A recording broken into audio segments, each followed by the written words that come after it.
Jeepers. I almost need some coffee or something. Holy crap. Probably allergies or something just kicking up. But anyway, here, we're back. Hello. All right, let me see if I can... Jeez, come on now. That's not working. Why would it? All right, let's go back to the page. Oh, Jewel has a new album. Did you know that? Jewel. Okay, we're live. There we go. All right. I wish I could zoom in on the damn chat. I can't. Maybe I can. I don't know. All right.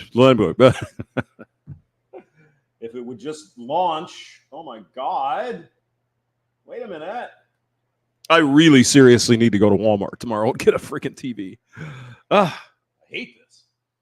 Rusty, crunchy critter rivers. Hey, I got to go to the post office tomorrow, sir. So look for the Spider Spectre, Tom Laundry, Ravan, Sottenar, Slanche. Have a Guinness for me there, sir. All right, let's run through this TED Talk with Richard Reeves, the guy who basically was part of the last one we did with Gen. I think he's a doctor. He studies men, boys issues and stuff. So let's go. Not even a TEDx. It's a real TED Talk. Oh my God. In 1972, the US passed a landmark piece of legislation. Yep. The new law was called Title IX. Yep. And it expanded economic and educational opportunities for women, especially in higher education. Back then, there was a 16 percentage point gap in the awarding of college degrees in favor of men. You keep that number in mind. 16%. It's more college students were men by 16% in 1972. See, we had a big problem, didn't we? Because it wasn't equal. Right? There were more men in college than women. I thought before Title IX there could be no women in college. You mean only 16% fewer? Okay. Within a decade, women had caught up. 1979, by the way. And then just blew right past the men. Today, there's an 18 percentage point gap in the awarding of college degrees. Okay, so 1972, there was a 16-point gap, more men than women in college. Today, it's 18%. Is there an emergency legislation getting ready to be passed to make this equal? No. No, there's not. So there's a bigger gender gap today in US higher education than there was 50 years ago when Title IX was passed. So about that equality thing. It's just the other way around. And suddenly it's not a problem, is it? I study inequality for a living, and for most of my career, I focused on the divides of class and race. Yeah. But in recent years, I've just been noticing more and more gender gaps, and not in the direction that I was expecting. Exactly. Gosh almighty, if you look into the real numbers and statistics and shit, well, you find out people have been telling a bunch of bullshit. The fembots have been spewing a bunch of nonsense. Now, is everything they say incorrect and wrong? Of course not. But it's the way things are presented. You're only getting a piece of the puzzle. And I don't have to beat the dead horse. You guys know this, right? Wage gap, all that crap. Yeah. Okay, go ahead. Probably like most of you, I'm used to thinking about gender equality and the goal of gender equality as synonymous with the advancement of women and girls. Except that's not what they mean. Fat Dog says there needs to be more women so they become cubicle monkeys. Yeah. Instead of being a slave to your evil husband and a mother to your children, you could be a slave to an anonymous boss who doesn't even know your name, and you can spend 40 years in a fucking cubicle. Oh my God. Look what feminism has done for women. Oh, goody. But it's now clear that there are many boys and men who have fallen behind, and that we have to be able to think about gender inequality in both directions. Yeah, well, that's not going to happen. But go ahead, Rich. One thing that makes that hard is that the changes have been so quick, so rapid, that it's hard to update our beliefs to match the new facts. It's a bit like the needles on a compass swinging round. Suddenly north is south and south is north. It's really quite disorienting. That's a good way interesting way to put it. Yeah. But it's clear that on some measures, at least, now men are lagging quite a way behind, not least on college campuses. And that in other places too. We're going to get to that. Reflects the fact that boys are trailing girls throughout the education system. Interesting. I wonder why. What was that you saying about male teachers? Shit. Oh, yeah. Okay. 2/3 of the top academic performers in high school, measured by GPA, are girls. And 2/3 of those at the bottom are boys. And it's not just in the US. If we look at the 20 most economically advanced countries in the world, there's on average a 13 percentage point gap in the share of young men and young women with a college degree, with young women much more likely to have a college degree. And in some nations, the gap is much bigger. In Norway, for example, there's almost a 20-point gap. Excuse me. Wait a minute. I thought Norway was perfection. Everything's great. It's socialism. Did you say a 20% gap in college degrees up there in Norway? Interesting. And just like in the US, these differences at the college level reflect what's happening earlier in the school system. It used to be that maybe boys were ahead in math and science, girls were ahead in reading and language in roughly equal measure. That's not true today. Internationally, at the age of 15, there's a 5-point gap in favor of boys in math. There's essentially no gap in science, a slight gap in favor of girls, actually, in science. But boys are 30 points behind girls at the age of 15 in reading and language skills. 30 points. Nope, not a problem. Nope, not a problem at all. Because it doesn't affect women. Although it does, but it's not an immediate consequence, right? It's down the road. Okay, go ahead. But not all boys and men are struggling in the same way. The intersection of gender with class and race really matters here. Okay. Oh, commercial. All right. I am watching this. Yeah, they had some trouble there in Libya. So boys from poorer households and middle class households much less likely to attend college than girls from the same background. But there's a much smaller gap at the top of the economic ladder. Of course. Yeah. I think one of the reasons that elites can sometimes struggle to grasp what's going on with boys and men is that the gender gaps are just much less stark. Yeah, well, they hang amongst themselves, right? So, of course, well, I don't see any problem. My son's going to Yale. Oh, yes, my daughter's going to Harvard. Yeah, what about the rest of us? 95% of the rest of the country. Fuck it.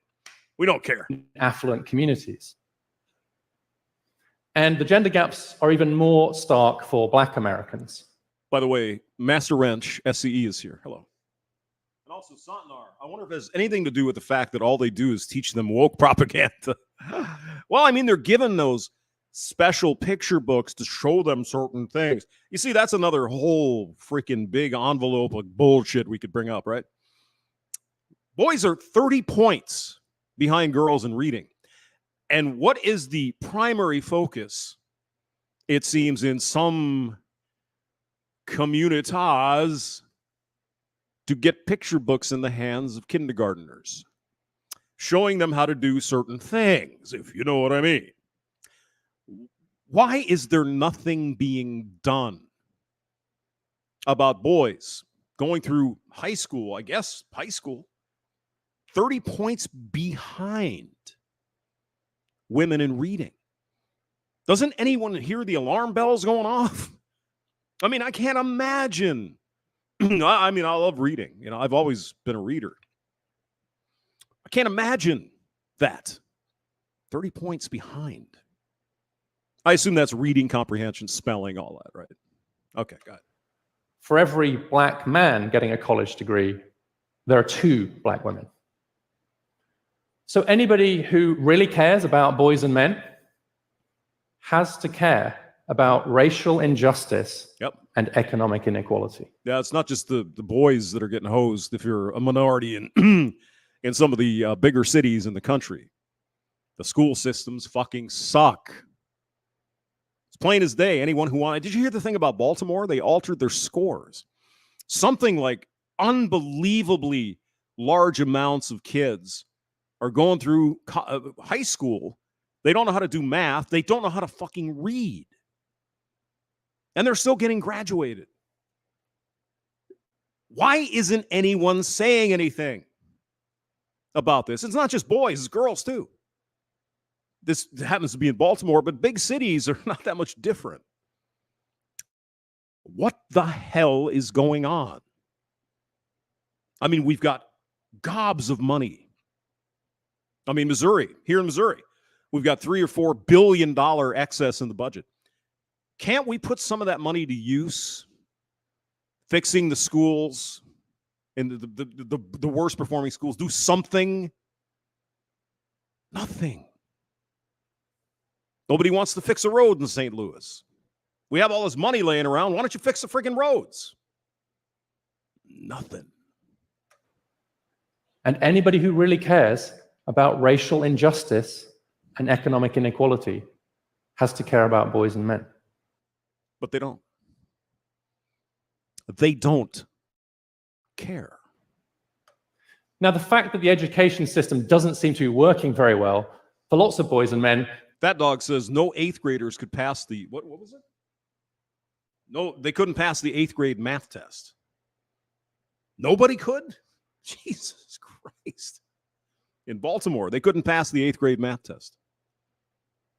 Good Lord. Is obviously not intentional. There wasn't a feminist conspiracy 100 years ago to say, well, it might take a century, but eventually we'll overtake them. Especially as it was men who mostly designed the school system. Mm-hmm. Yeah. Communists too, by the way. Go on, Mr. Dewey.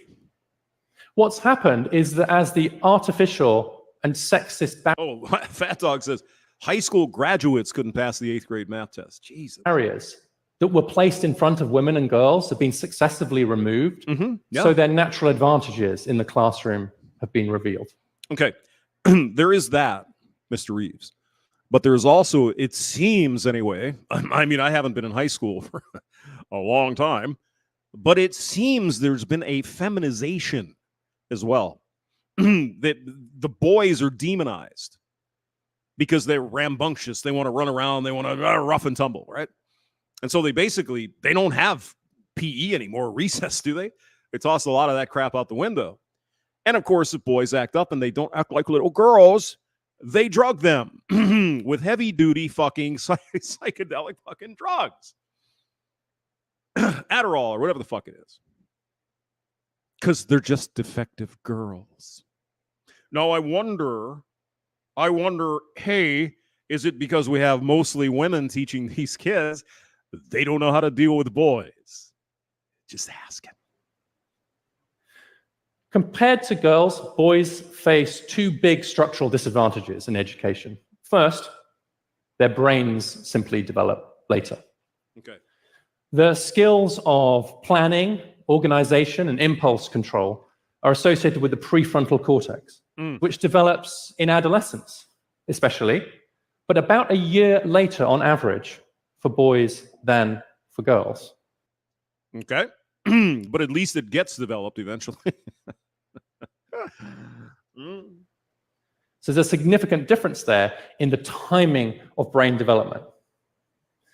Social scientists refer to those skills, planning, organization, etc., as non-cognitive skills. I like to think of them as chemistry homework skills. You know, doing your chemistry homework requires a lot of steps. You have to be paying attention in class when the assignment is given. Mm-hmm. You have to make a note of it.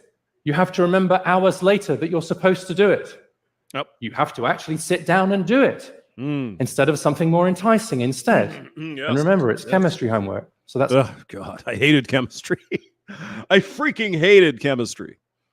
I think Kush is in that area of engineering. I hate chemistry. I just didn't understand it.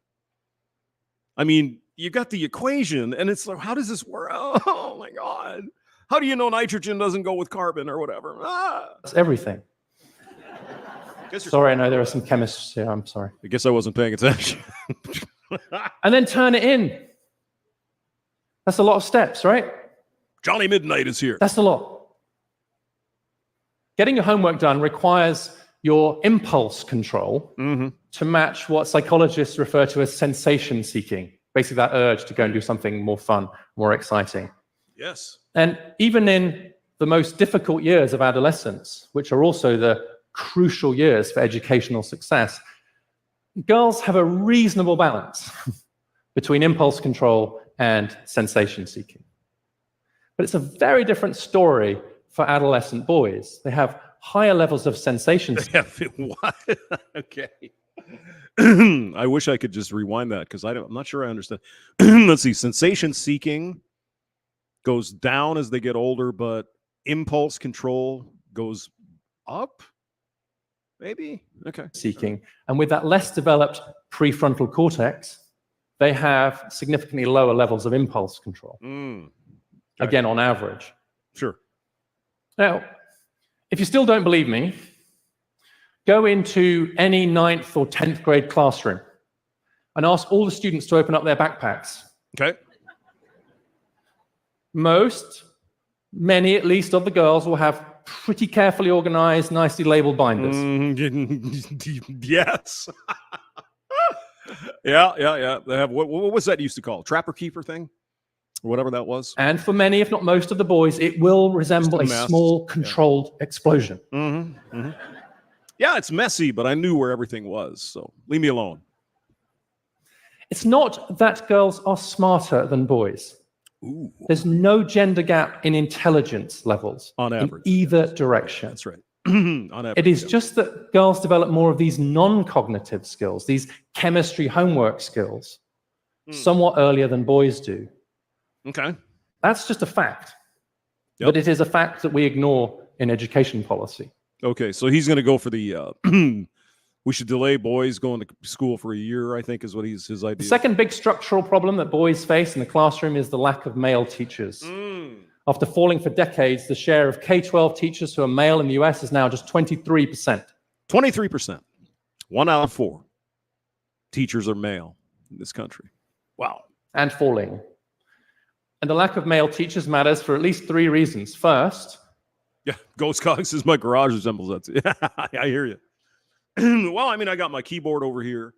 I got some empty beer cans, but I know where everything is, sort of, kind of. For many children, can be an important male role model. Perhaps it's not true. I still have boxes of shit out in the garage. I don't know what the fuck is in them.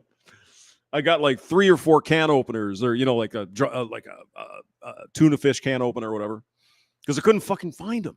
So I've got 4 of them because I couldn't. And there that is. Now I got 3. Especially if they don't have one at home. And second, male teachers appear to be more sensitive to the specific challenges of boys in the classroom. Oh, do you think? I can vividly remember my own experience. I can actually still feel what it was like to sit for what felt like hours on end on an incredibly hard plastic chair. Oh, God. And that it was actually a male primary school teacher, Mr. Cole, who gave us more opportunities to move around, made the lessons a little bit more interactive. Yeah. Now, I had my my controls engineering class. That was a woman. And she was a good teacher. Again, it's another subject. It's like, I get the idea of a control system, but oh, my God. You got to do the Ruth thing and the Z transforms and remember all that fat that you have to do? That what is it called? A Ruth table or something? Go ahead. And the third reason male teachers may matter is there's some evidence that, especially in subjects like English, which is where the boys have fallen so far behind, having a male teacher seems to dispel the idea that reading and writing just aren't for me or for people like me, in a similar way to how having a female teacher has historically helped girls in STEM subjects.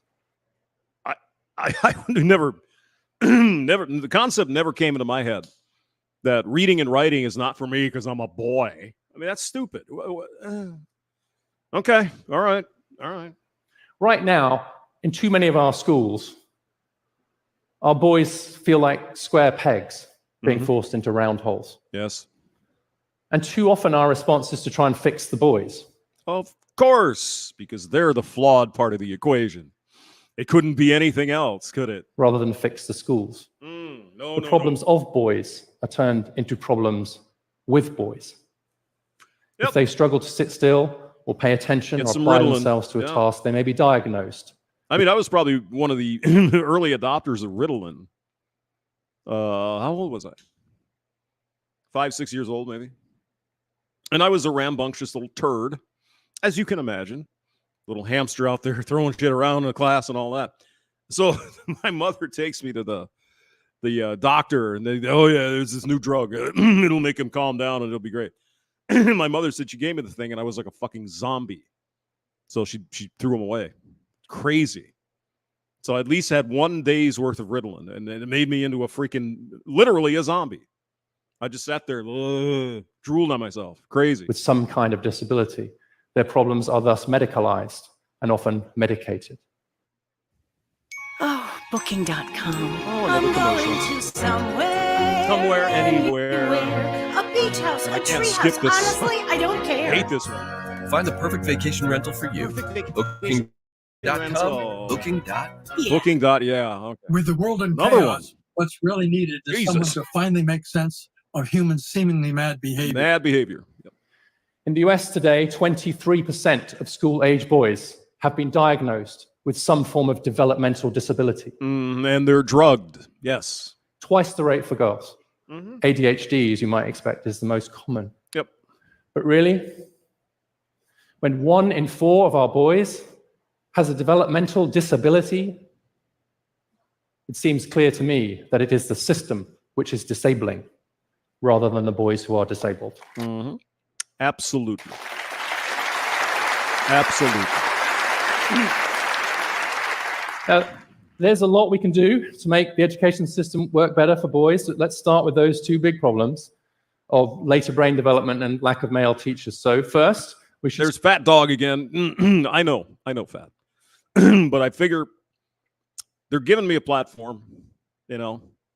They're letting me do this for free. I don't have to pay for anything. So, let an ad play. I don't care. Start boys in school a year later. And the idea there is to level the playing field, given those differences in the timing of brain development. Yeah, I don't know about that. And actually, that's already quite common practice at private schools and in lots of affluent communities. But it's actually not the boys from rich families who will benefit the most from that extra year. Right. It's the boys from lower income, poorer neighborhoods and families who would most benefit from the gift of extra time. Yeah, but that baby mama, she got to get rid of that child. Don't want to deal with that. For development. And that's why I think this should be a question of public policy. Yes. Second, we need to recruit hundreds of thousands more male teachers, especially in subjects like English, where the boys are struggling so much, and which is the subject men are least likely to be teaching. See, here's the old dealio there, Mr. Reeves or Dr. Reeves. You know, they tried that in Australia because they were lacking men in this one program, and the feminists blew their fucking lids. Oh my God, you can't have a scholarship for men. Oh my God, men are the evil. So good luck with that. Good luck with that. And here I think we can draw some really good lessons from the successful movement to get more women and girls interested in STEM subjects. Yeah, good. So that means setting clear targets, Sure. launching public campaigns, and offering financial scholarships to men who want to enter teaching. Whoa. Oh my God. Good luck with that, sir. Good luck. As a profession. Of course, those are changes that will take time.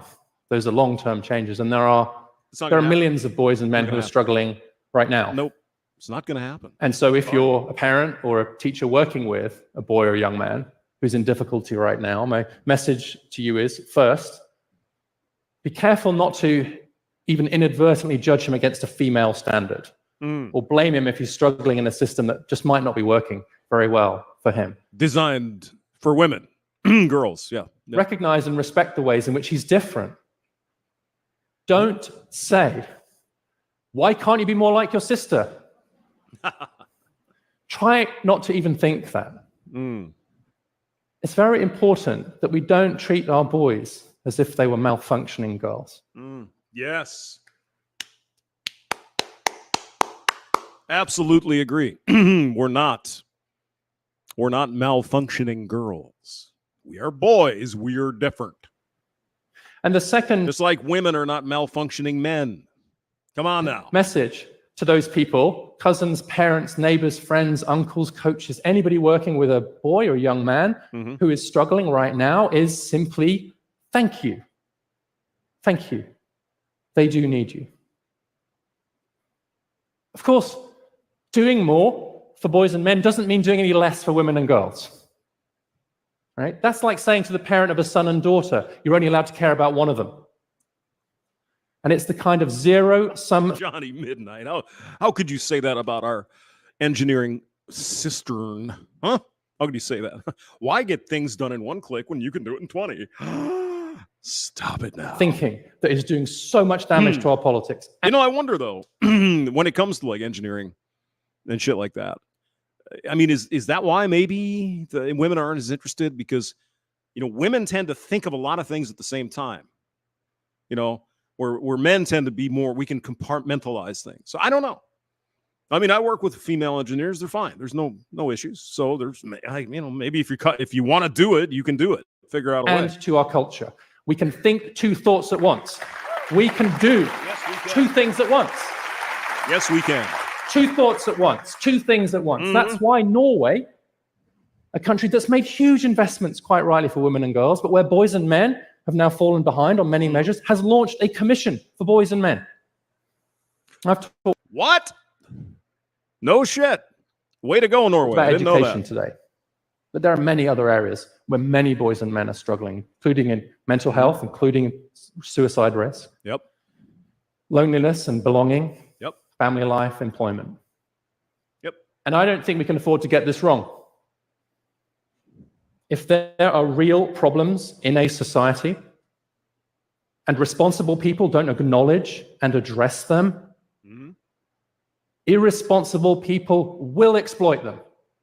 And that is already happening on this issue, both online and at the ballot box. Yep. We cannot leave a vacuum by neglecting this issue. The future cannot be female, nor, of course, can the future be... Something happened. The stream is unavailable. Oh, no. What does it say here? Stream suspended for policy violations? What? What did we do? I didn't do anything. Maybe YouTube got the message. They don't want to hear this. I don't know. Okay. Well,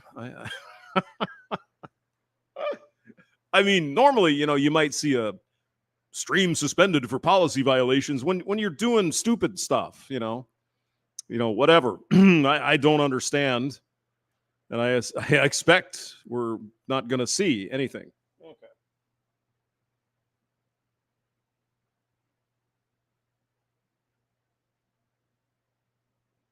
Okay. Well, I guess the stream's over. Oh, no. Oh, no. Let's go to Gmail and see what the hell happened. All right. Let's see. What happened?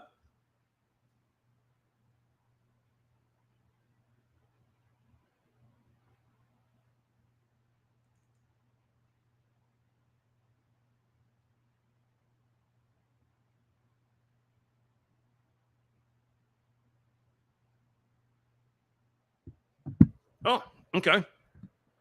Well, stop sharing. Let's see if it comes back. We'll see, I suppose. All right. Oh, we're back.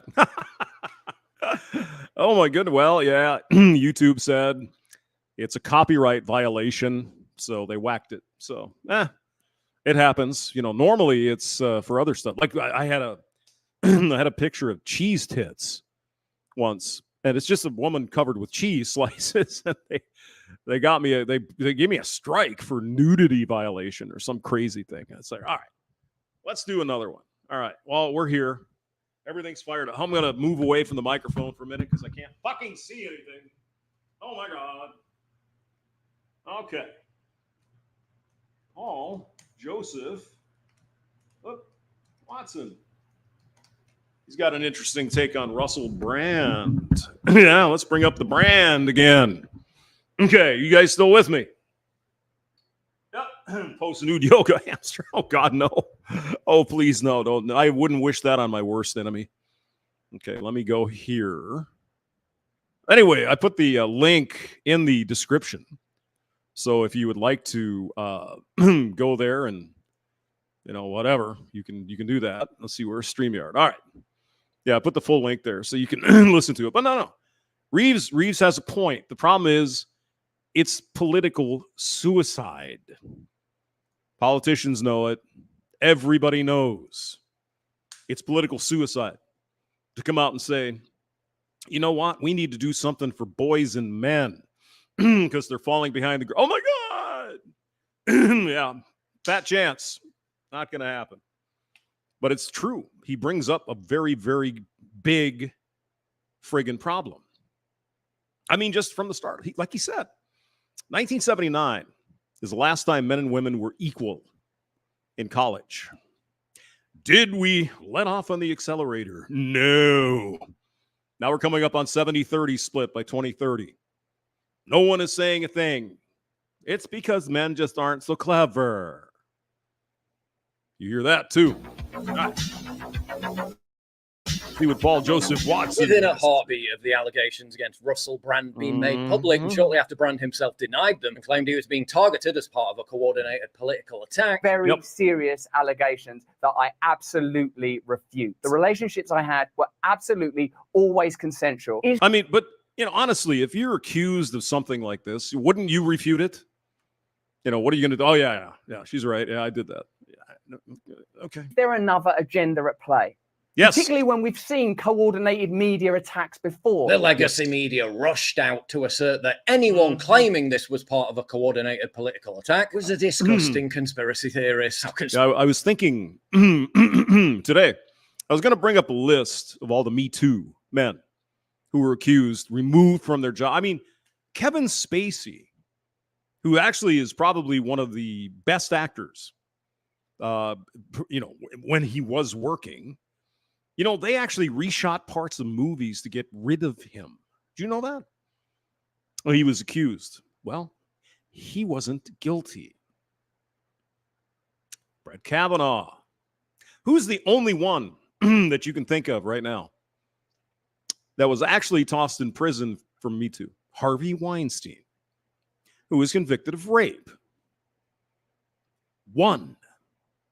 But hundreds, if not thousands of men lost their careers merely by being accused.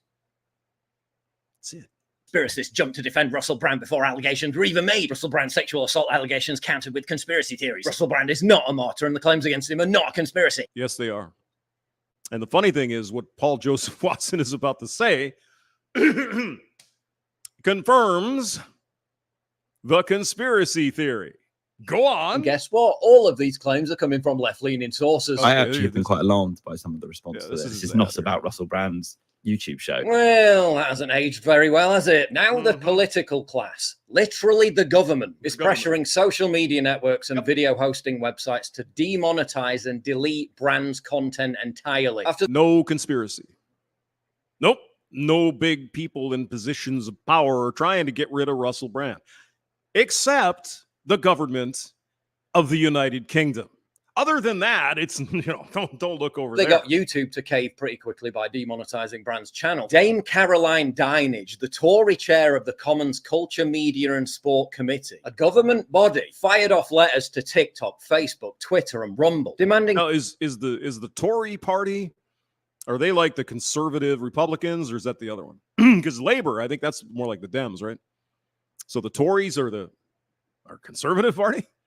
Okay. To know what action they were taking to demonetize or remove Brand's videos. This wasn't a coordinated political attack to eliminate Brand from the public square. No. Do not believe your lying eyes.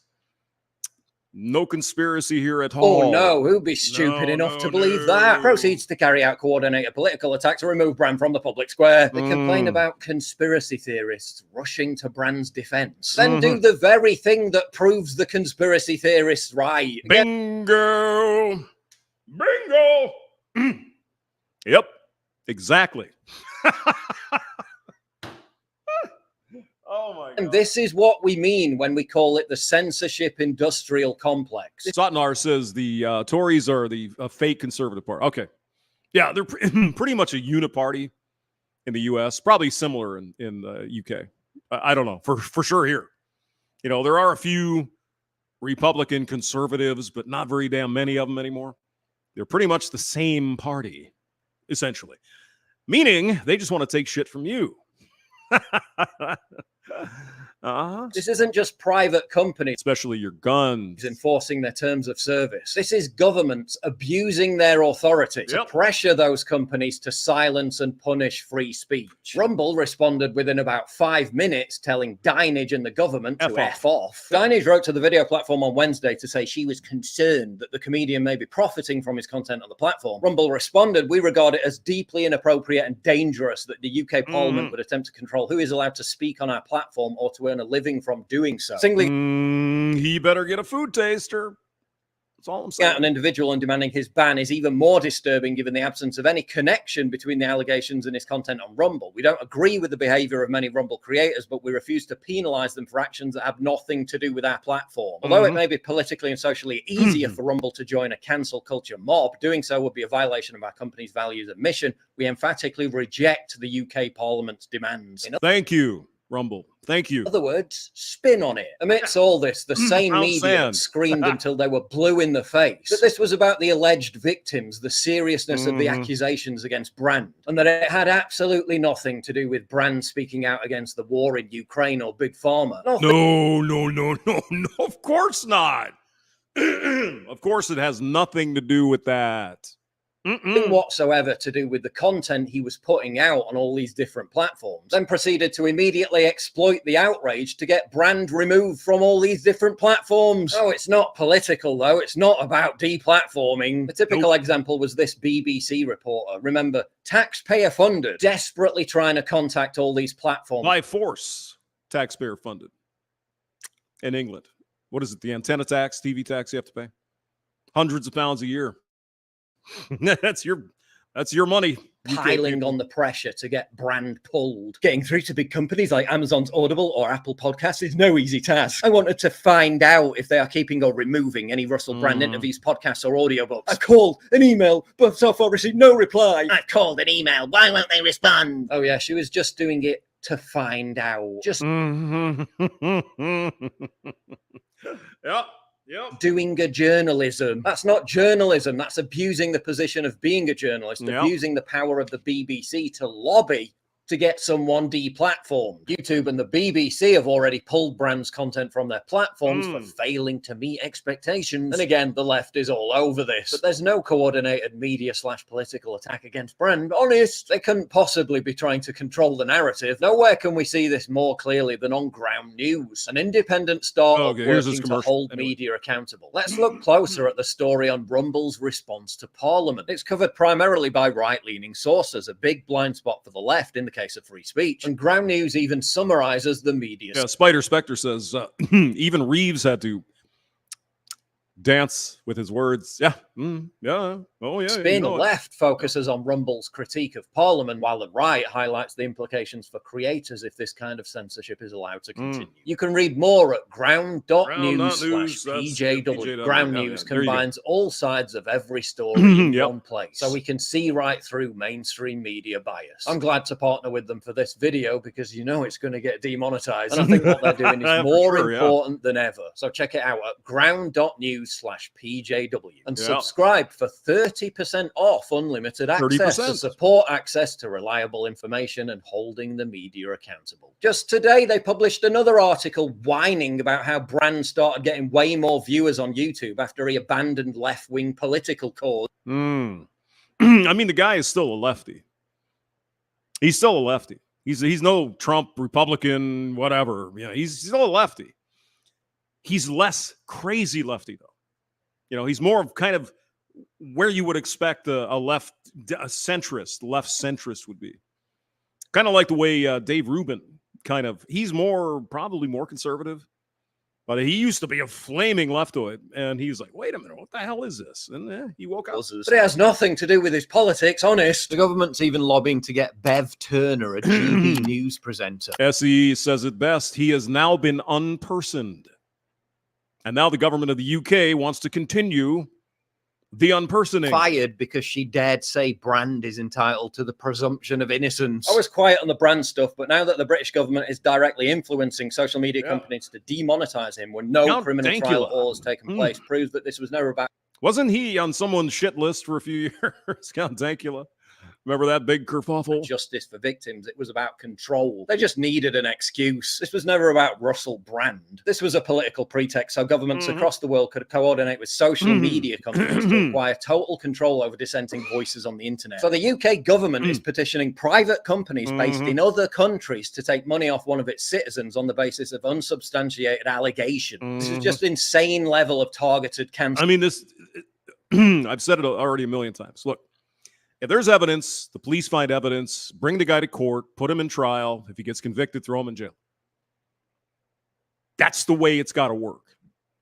But as you can see, that's not the way it's working, is it? Insulation. Dinage has directly violated the Magna Carta, by the way, and should resign immediately. Her husband was also deputy commander of the 77th Brigade Intel Unit, which spied on social media users in the UK who dissented against lockdown and the jab. None of this is political, though. Just trust us, bro. We've apparently now defaulted to the moral and legal standard of the Salem witch trials, where... No shit.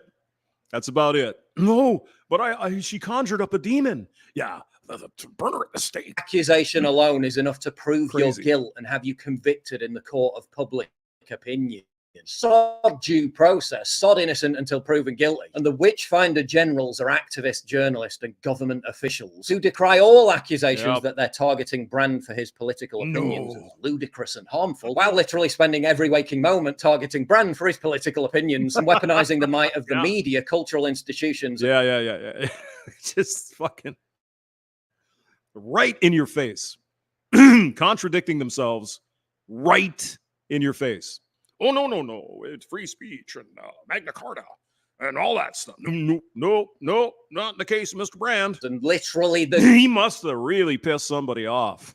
He must have really fucking pissed somebody off. Government to get him permanently silenced and shut down. Oh, it's not political, though. Strange, isn't it, how all these claims against Brand were apparently an open secret in the industry. Oh, yeah, of course it was. To the BBC, known to Channel 4. And yet for the best part of 20 years, when Brand was the darling of the left, amplifying their messaging, cozying up to their ideologues, giving platforms to their political candidates, none of it came out. This on the surface would have been a far bigger scandal when Brand was at the height of his fame, which was about about 10 years ago. About 10 years ago when he was a staunch lefty. But it only emerges now after he undergoes a political conversion and starts talking about the jibby jab and opposing regime wars. A fascinating coincidence, I'm sure you'll agree. Yes. Where's my tinfoil hat? Oh my God. Yeah, very much a fascinating coincidence. 10 years ago, he was a big star. You know, I was watching some trailers from Get Him to the Greek. I mean, it's kind of a dumb freaking movie, but if you've ever seen it, go look at the trailer. Get Him to the Greek. It's got Puff Daddy's in there, and who's that other guy? The younger guy. He's supposed to take Brand from London to a show at the Greek theater, right? Or something like that. And mayhem ensues the entire movie. That's probably the way Russell acted, actually. That's probably the way he did his real life, you know, all the boozing and all the drugs and everything. Fascinating how part of the motivation for the claims being reported to the media, according to the Sunday Times, were because of what Brand was saying on his YouTube channel. It's argon of a cod. Definitely nothing to do with Brand's political opinions, though. Only a deranged conspiracy theorist would think that. Fascinating how this is all happening during the passage of the Online Safety Bill, which gives the government the power to censor free speech it deems to be disinformation in the name of national security. Oh, another little bit of news. United Kingdom, the online safety bill. Probably to help protect women from guys sending them anonymous messages and shit. Our regime sycophants give UN speeches asserting that challenging state and media narratives is literally an act of war. Mis and disinformation online. But we have an opportunity. Wait a minute. It's Horseface. Here to ensure that these Hey, did you hear? You sent out there and walked into a bar. And the bartender said, why the long face? particular weapons of war do not become an established part of warfare. And that censoring free speech is vital. I mean, is that even, what language is he speaking there? They're speaking that New Zealand stuff down there?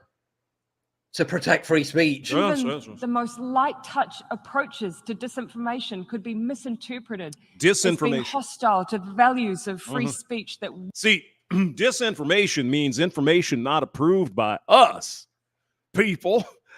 It's all you. Stay away from that disinformation. Let it all come through us, because we care about you and we don't want you to get misinformation we value so highly. Only the truly naive or deliberately duplicitous could ever believe that this is only about whatever Russell Brand is alleged to have done over a decade ago. He's not wrong. He's not wrong. So, when's Paul Joseph Watson getting canceled? Mr. Man says she can eat an apple through a fence. Ooh, how could you? Pooping while standing. Jonah Hill. Yeah. Jonah Hill.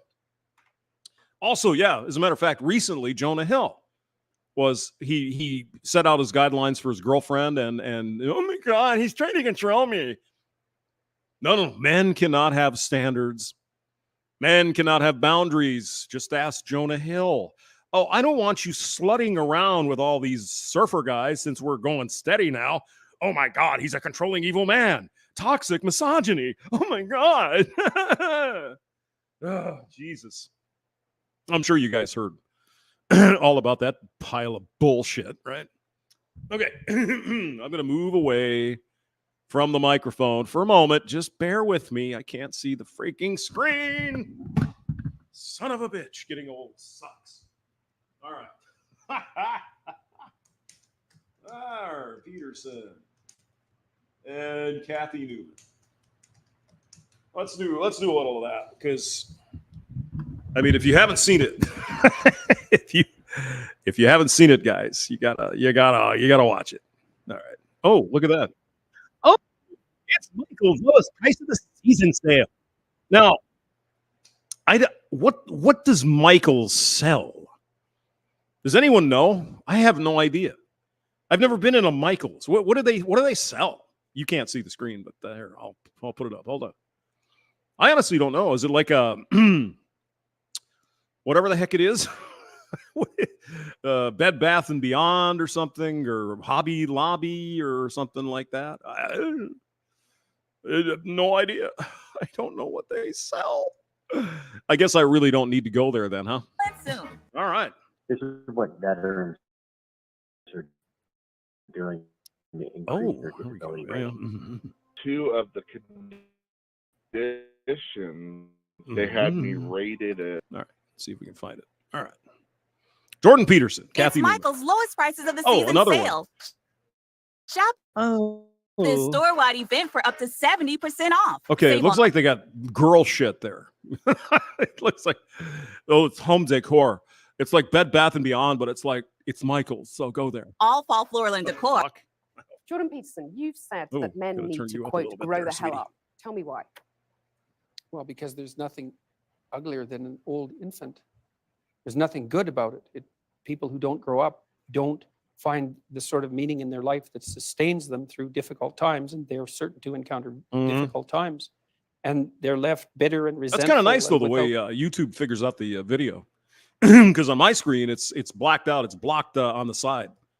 So on the real window here, it's the whole thing. Oh, cool. Purpose and adrift and hostile and resentful and vengeful and arrogant and deceitful and of no use to themselves and of no use to anyone else and no partner for a woman, and there's nothing in it that's good. So you say, I mean, that sounds pretty bad. You're saying It's there's a bad. crisis of masculinity. I mean, what do you do about it? Yeah. You help people understand why it's necessary and important for them to grow up Jeez.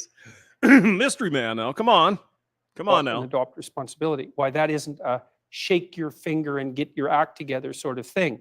Why it's more like a delineation of the kind of destiny that makes life worth living. I've been Now, this is when Jordan he had his benzo problem. I think he was on drugs. I think that's too bad. I'm glad he got off of it. Right, he's healthy, he's shaped up. But yeah, man, that's got to be tough. I hear that's one of the hardest things to quit. Is what is it, benzo something or other? Ugh, nasty. telling shit. young men, but it's not. I wasn't specifically aiming this message at young men to begin with. Bed bugs from beyond is better than Michael's. Okay, SE, I trust you.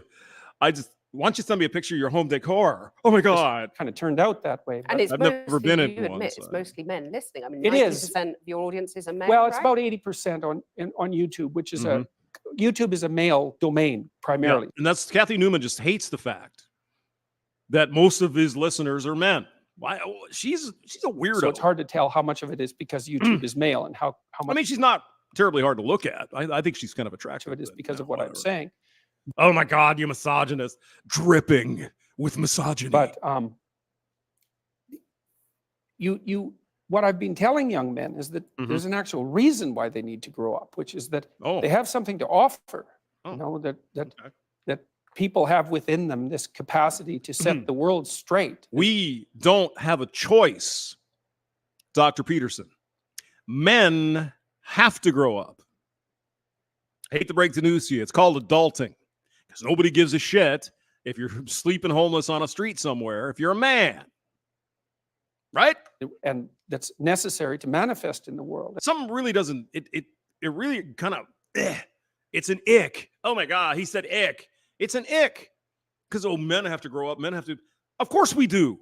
Because nobody's going to fucking take care of our asses. You got to go out and work. You got to make money. You got to feed yourself. Oh, he's talking about those men that stay at home and live in their mom's basement. Hey, if mom lets you, what the hell? You're saving money. Stack that cash. And that also doing so is where you find the meaning that sustains you in life. So what's gone wrong then?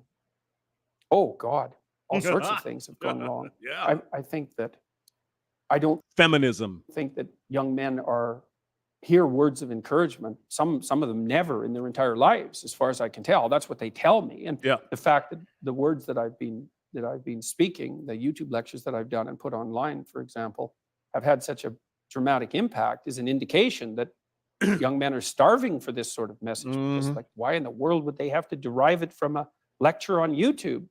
You know, they're not being taught that it's important to develop yourself.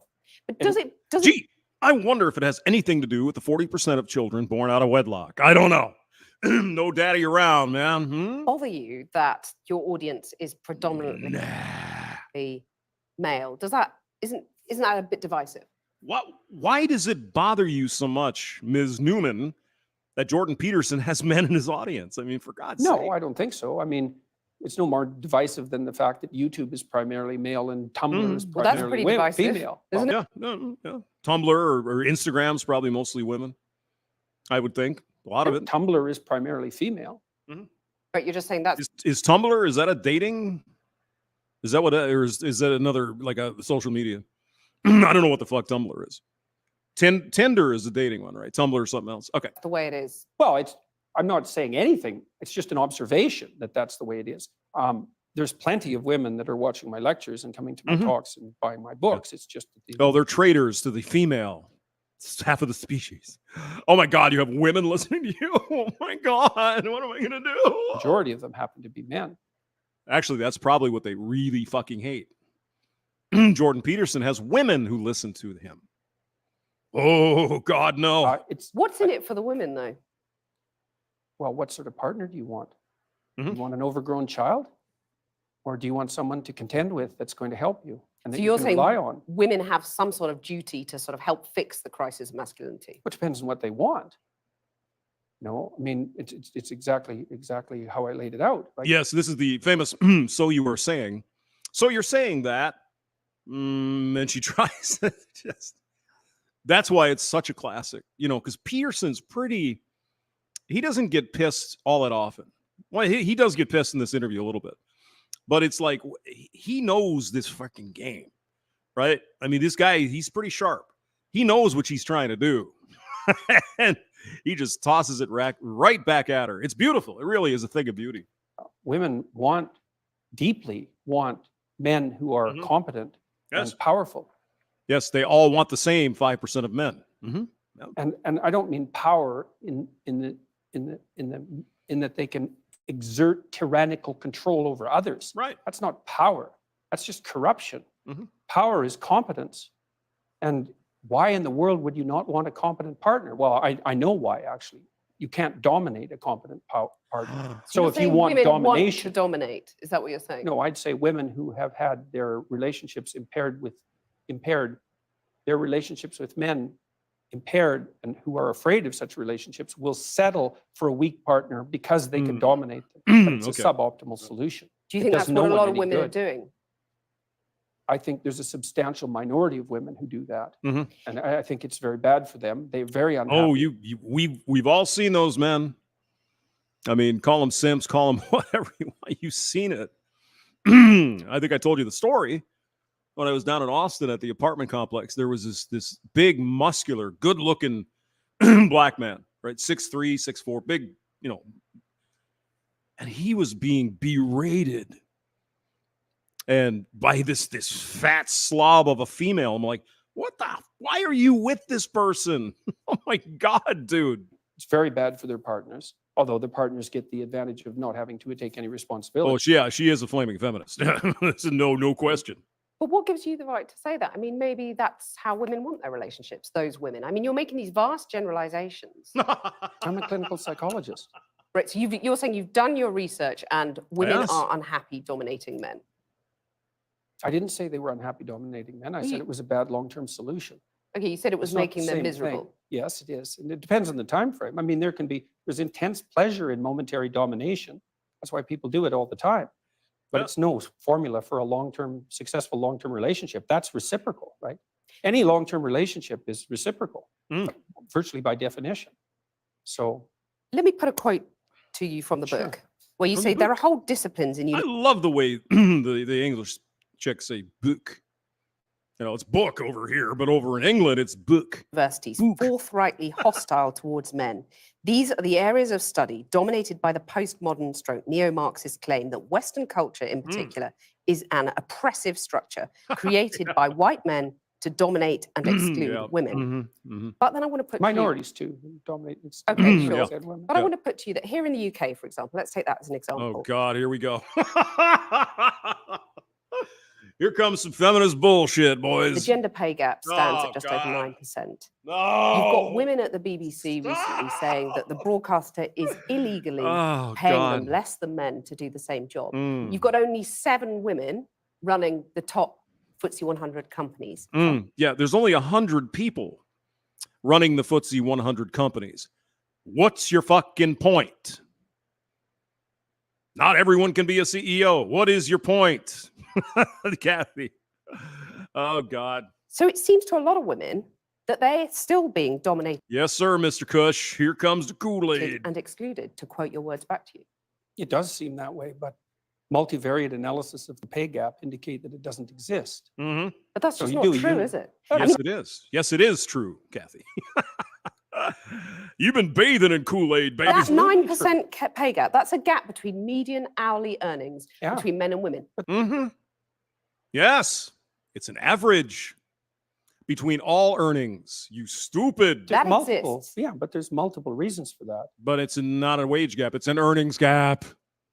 Jordan Peterson, you should have said that. One of them is gender, but it's not the only reason. Like if you're a social scientist worth your salt, you never do a univariate analysis. Sure you do. Like if you you're say, a feminist. well, women in aggregate are paid less than men. Okay, well, then we break it down by age. We break it down by occupation. We break it down by interest. We break it down by personality. But you're saying basically it doesn't matter if women aren't getting to the top because that's what's skewing that gender pay gap, isn't it? You're saying, well, that's just a fact of life. Women aren't necessarily going to get to the top. No, I'm not saying it doesn't matter either. You're saying it's a fact there are multiple reasons for it. Yeah, but those reasons, why should women put up with those reasons?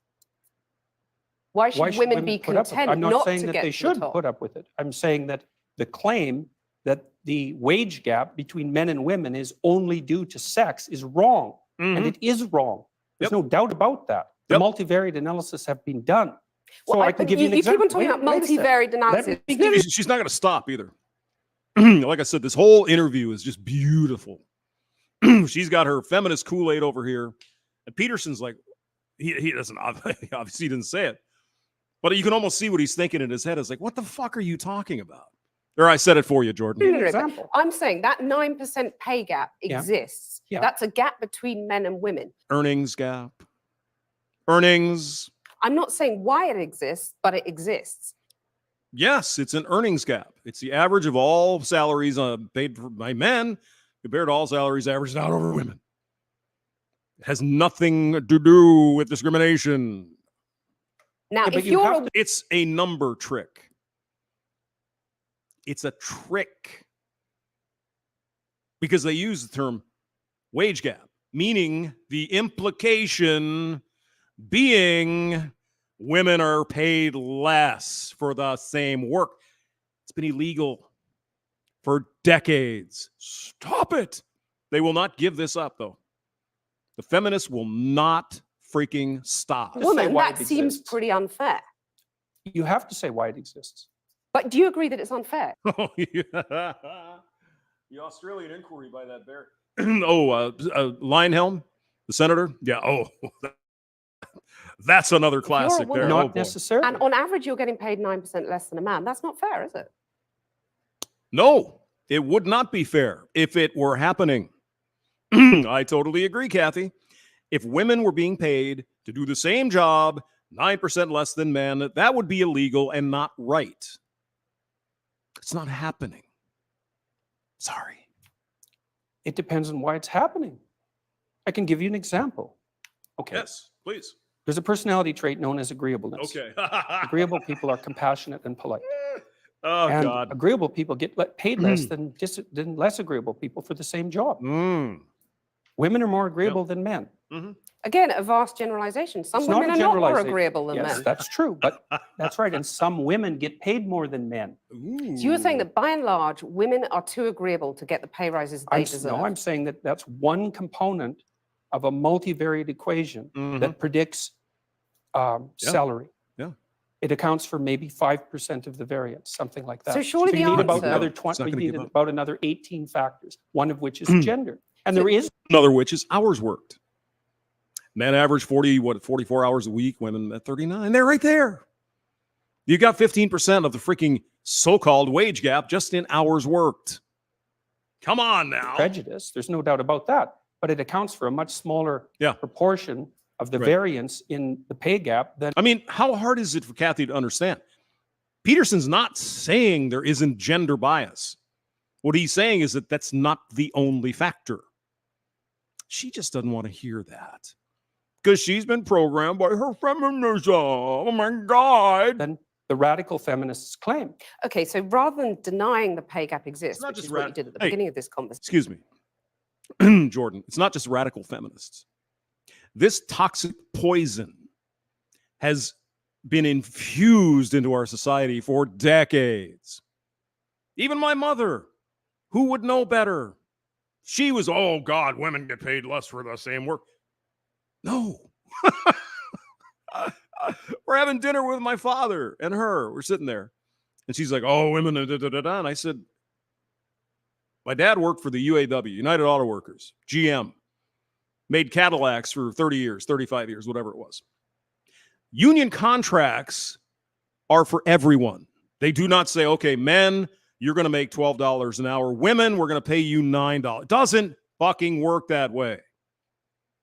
If you're putting tires on the assembly line or you put in a light or whatever the hell your job is, the windshield, the engine, whatever, there's a pay scale for those jobs.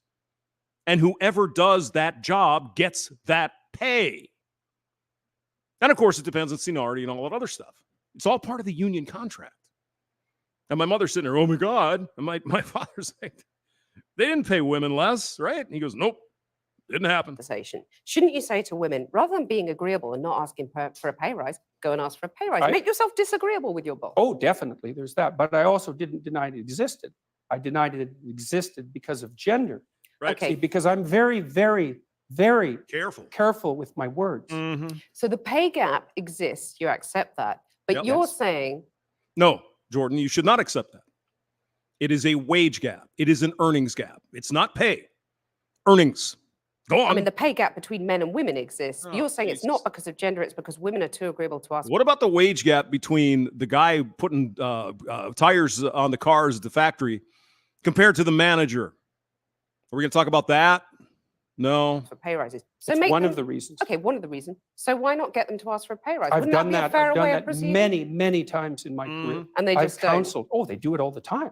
You can. It's so one of the things that you do as a clinical psychologist is assertiveness training. So you might say, be assertive. Often you treat people for anxiety. You treat them for depression. Yeah. And maybe the next most common category after that would be assertiveness training. And so I've had many, many women, extraordinarily competent women in my clinical and consulting practice. And we put together strategies for their career development that involve continual pushing, competing for higher wages, and often tripled their wages within a 5-year period. Yeah. Teaching And you them how to celebrate that? negotiate. Of course. Who wouldn't? Do you agree that you would be happy if that pay gap was eliminated completely? It Because would that's all depend- the radical feminists are saying. It would depend on How you're gonna do it. was eradicated and how how the disappearance of it was measured. Yeah. Oh, it really would kind of depend. And you can bet your bottom dollar, gentlemen, and maybe a lady or two that's in here, when the earnings gap is the other way, when women are out earning men, nobody's going to say a fucking word. Guaranteed. Just like the college gap. They don't care. And you're These saying things if you it's at the can't- you cost can't- of men, that's a problem. Oh, there's all sorts of things that it could be at the cost of. It could even be at the cost of women's own interests. Exactly, fat dog. You know? Well, she works at the phone company and she makes so much less than this other guy, and he's a man. Are you doing the same job? Are you out on the line? Are you fixing shit in a blizzard? No, you sit in the office. And I'm not saying your job isn't important. I'm just saying it's different. So, I work at the power company. Oh, yeah, really? What do you do? Well, you know, stuff. They might not be happy if they get equal pay. No, because it might interfere with other things that are causing the pay gap that women are choosing to do. Like having children. Yep. Well, or choosing careers that actually happen to be paid less, which women do a lot of. But why shouldn't women have the right to choose not to have children or the right to choose those demanding careers? They do. I mean, again, it just goes into la la land. What do you mean women don't have the right to not have children? What kind of stupid bullshit? Where the hell does that come from? They can.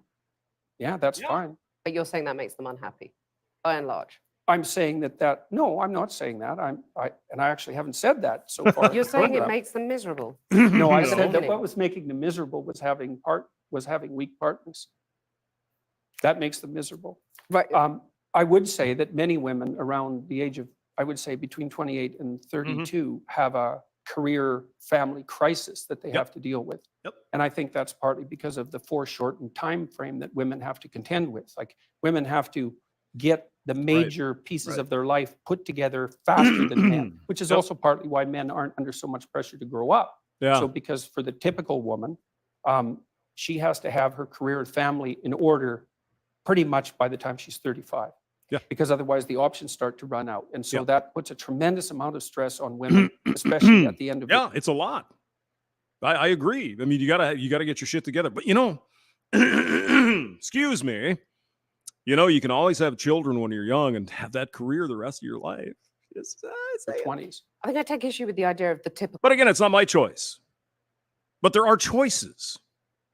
There are options for women. So she's coming from the stem. Oh my God, women are oppressed.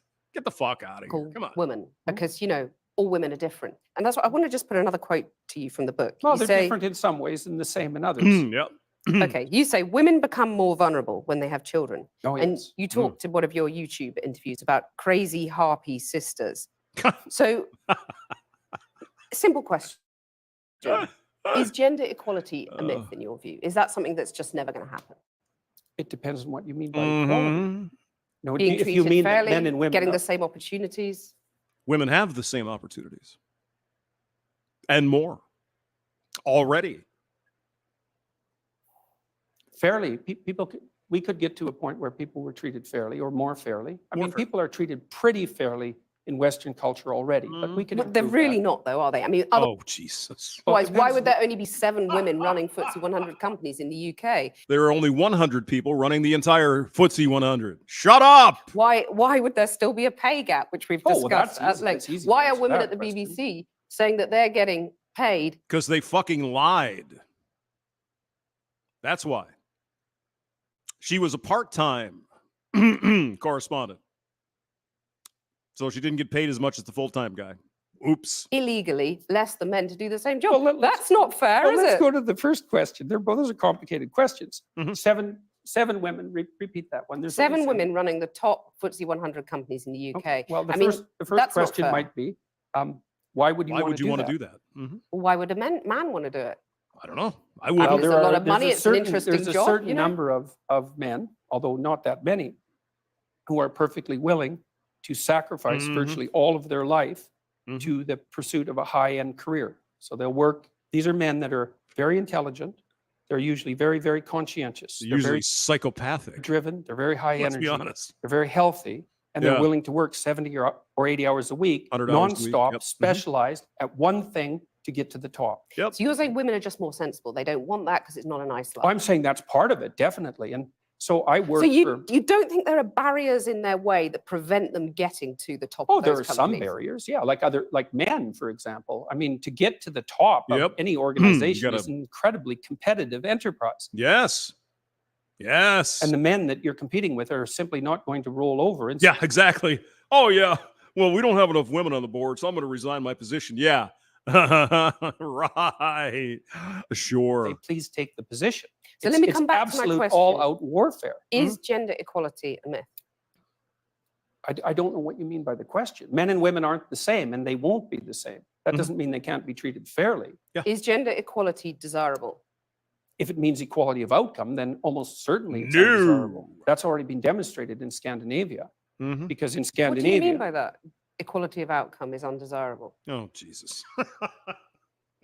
Oh, I mean, socialism, you dumb twat. well, men and women won't sort themselves into the same categories if you leave them alone to do it off their own accord. Thank you, Fat Dog. The Equal Pay Act 1963, Equal Pay Act 1970 in England, and roughly the same in Australia, New Zealand, every Western fucking country. It is illegal to pay women less to do substantially the same job. It's illegal. It's been illegal since I was born, Kathy. Stop. I've already seen that in Scandinavia. It's 20 to 1 So- female nurses Yeah. to male, something like that. It might not be quite that extreme. And But it's- approximately the same male engineers to female engineers. Mhm. And that's a consequence of the free choice of men and women Yep. in the societies that have gone farther than any other societies Mhm. to make gender equality the purpose of the law. Those- And as Mr. Reeves said in the previous video, Norway is now instituting some kind of a government policy for men because men are falling behind. They're ineradicable Equality. Yay. differences. You can eradicate them with tremendous social pressure and tyranny. But if you leave men and women to make their own choices, you will not get equal outcomes. Right. So you're saying that anyone who believes in equality, whether you call them feminists, call them whatever you want to call them, should basically give up because it ain't going Oh, to happen. God. Only if they're aiming at equality of outcome. Yep. So you're saying give people equality of opportunity, that's fine. It's not only fine, it's eminently desirable for Absolutely. everyone, for Yep. individuals and for society. But still, And that has long since been achieved. She just cannot accept the fact that some women choose to do other things and not be the FTSE 500.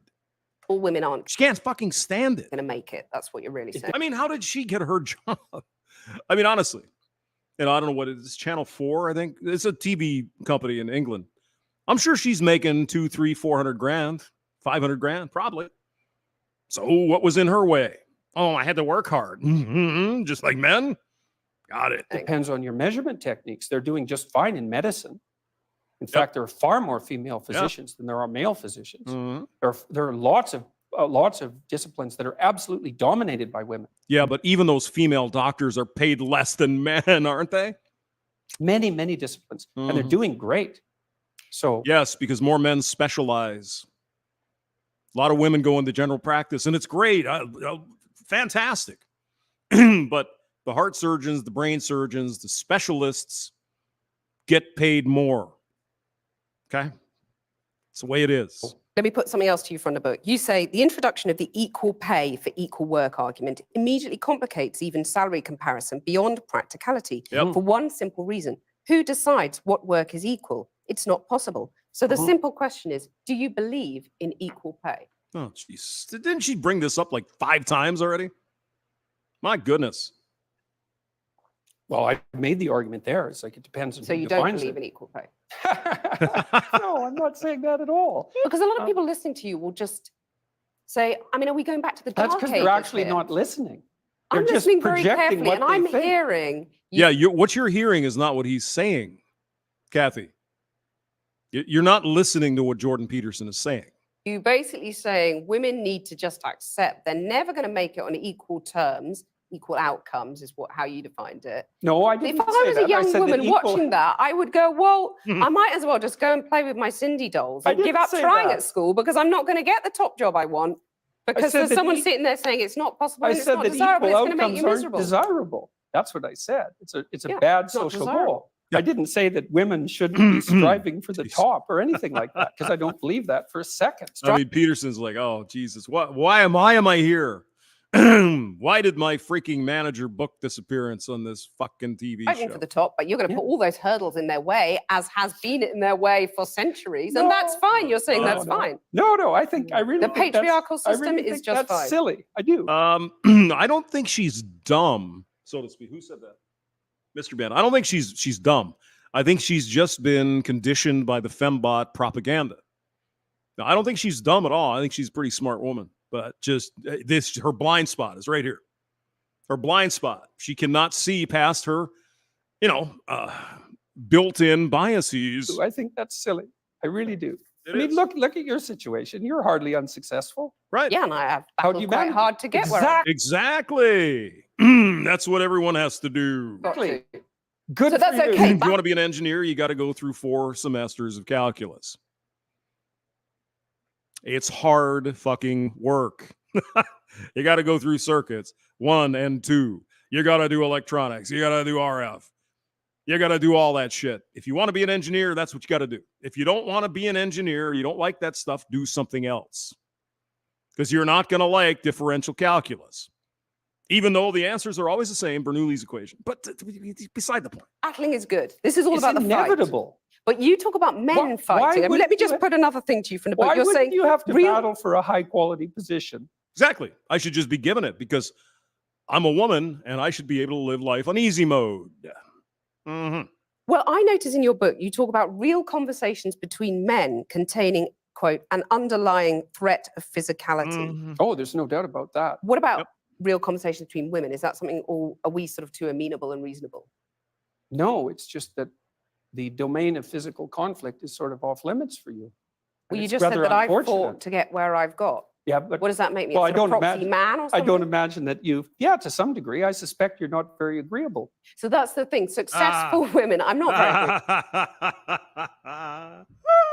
Right. But I've noticed that successful- actually in this conversation. At least and we I'm can have sure a it go together. served your career well. Successful women, though, Mm. basically have to wear the trousers, in your view. They have to sort of become men to succeed, is what you're saying. Well, if they're going I've had to fight to succeed, if they're therefore going to I'm an compete honorary against man. men, certainly masculine traits are going to be helpful. I mean, one of the things I do in my counseling practice, for example, when I'm consulting with women who are Oh, you you didn't have to.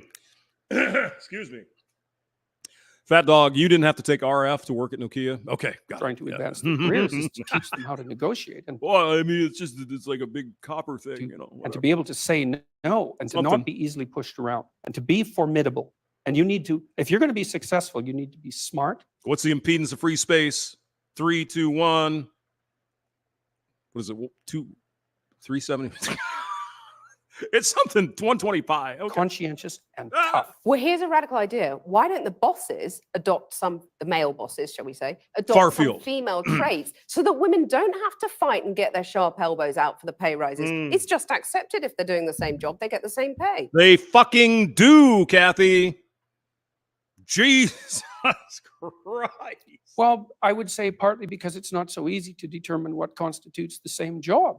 But that's because, arguably, there are still men dominating our industries, our society, and therefore they've dictated the terms for so long that women have to battle to be like the men. No, it's not true. It's not true. So, for Where's the example, evidence? well, I can give you an example very quickly. Okay. So I worked with women who worked in high-powered law firms in Canada for about 15 years, and they were as competent and put together as anybody you would ever meet. Sure. And we were trying to figure out how to further their careers. And there was a huge debate in Canadian society at that point that was basically ran along the same lines as your argument, is that if the law firms didn't use these masculine criteria, then perhaps women would do better. But the market sets the damn game. It's Yeah. And so then you go with what are they doing now? They don't put the name on the resume or something. Is that what they're doing nowadays, Fat? Or wait, you're probably retired. I don't know. I think they tried that shit too, where the resume, they take the name off. So you just look at the qualifications. Okay, sure. Fine. Yeah, that's good. And the market is dominated by men. No, So it's what I'm not. It's asking you- not. The market is dominated by women. They make 80% Yes. of the consumer decisions. That's Thank not the you. case What? at all. If you're talking 80%. about people who stay at home looking after children, Well, I mean, theoretically, Spider, I am the CEO of this YouTube channel. So there's that. I'm a CEO. You're a CEO. Everybody's a CEO. Oh my God. by and large, they are still women. So they're going out doing the shopping. But that is changing. They make all Anyway, the what I consumer want to ask decisions. All the consumer decisions.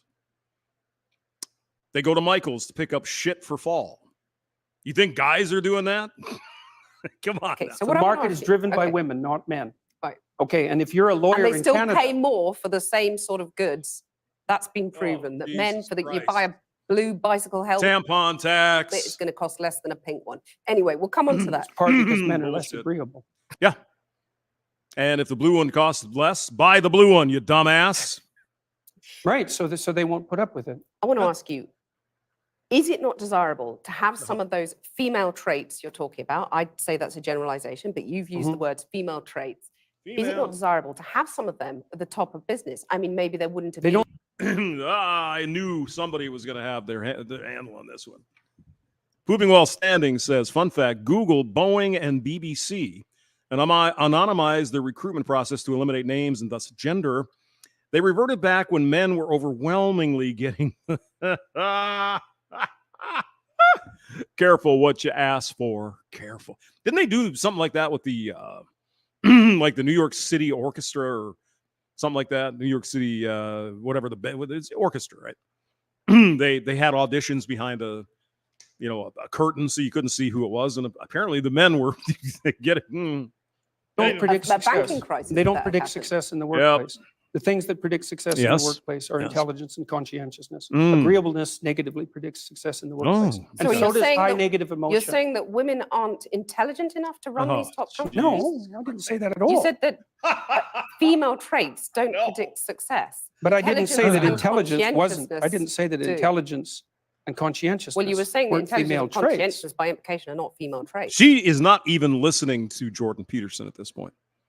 And he's laughing. He's like, are you kidding me? Come on.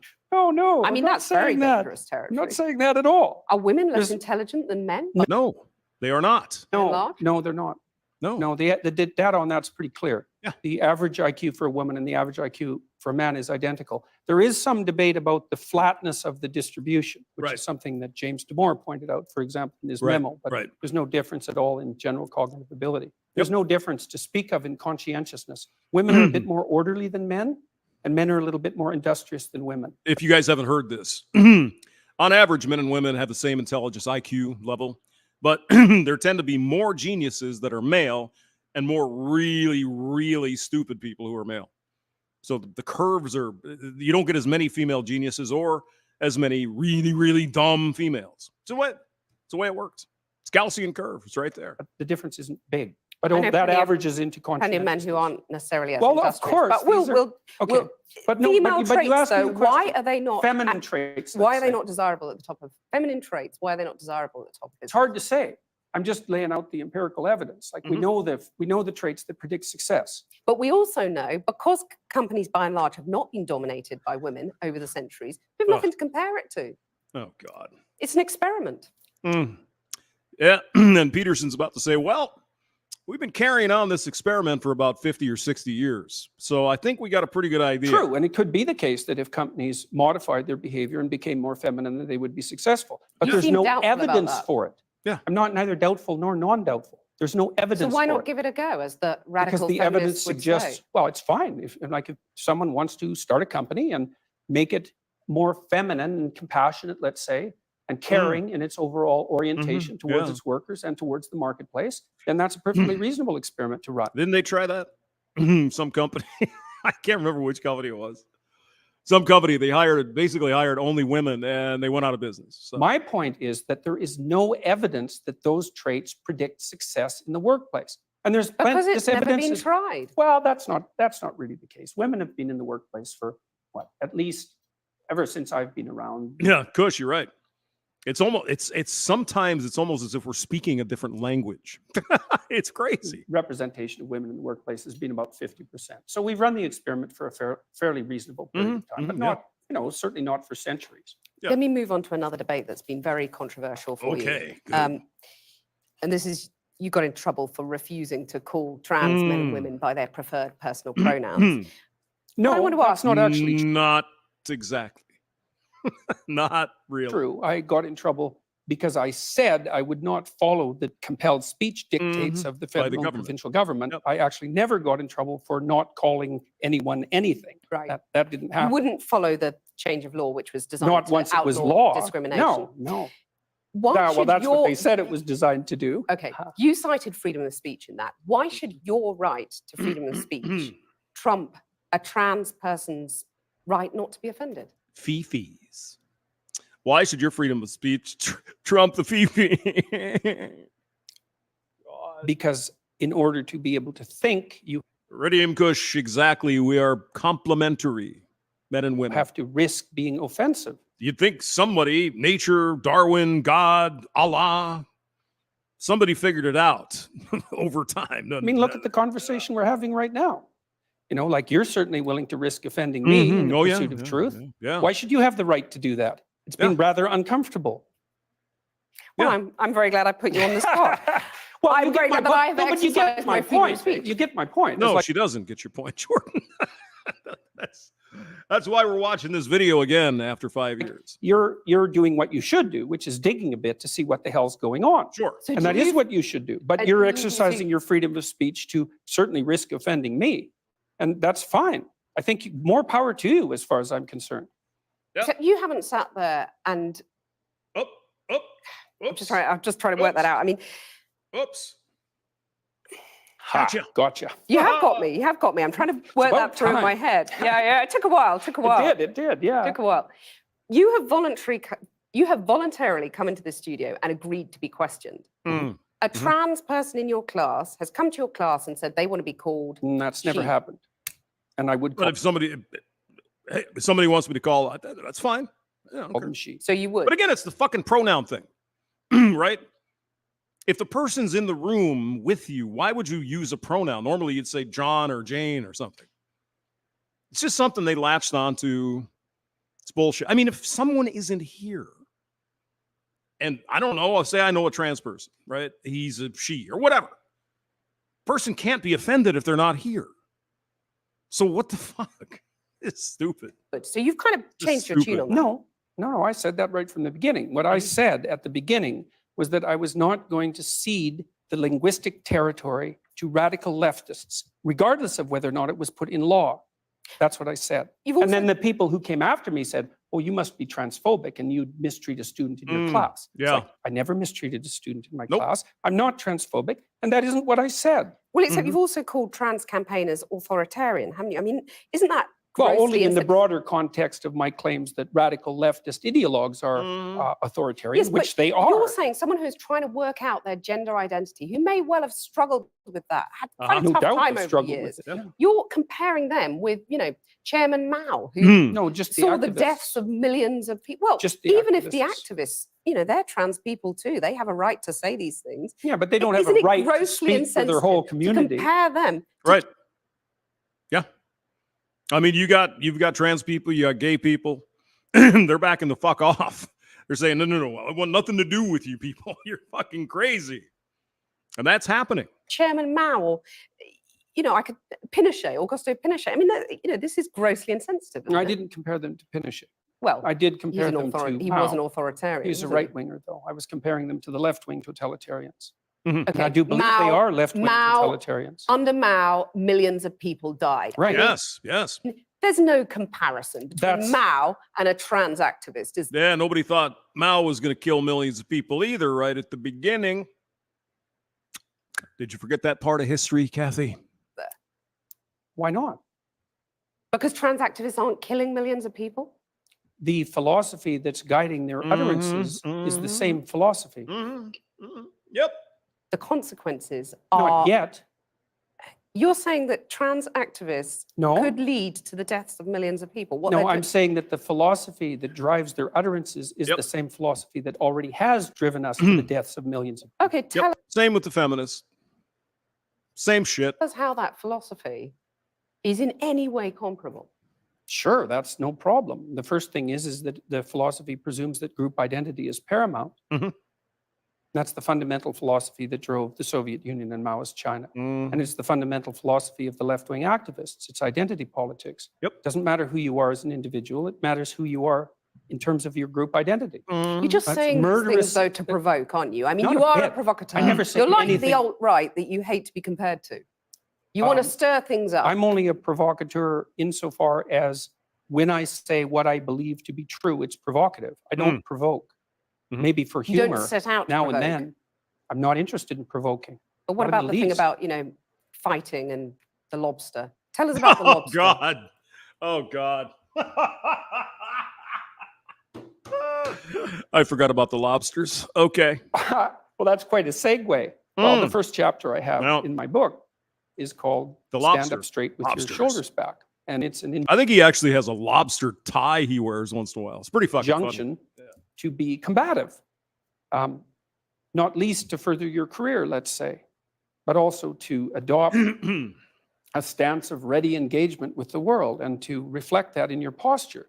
And the reason that I write about lobsters is because there's this idea that hierarchical structures are a sociological construct of the Western patriarchy. Right, the evil patriarchy. And that is so untrue that it's almost unbelievable.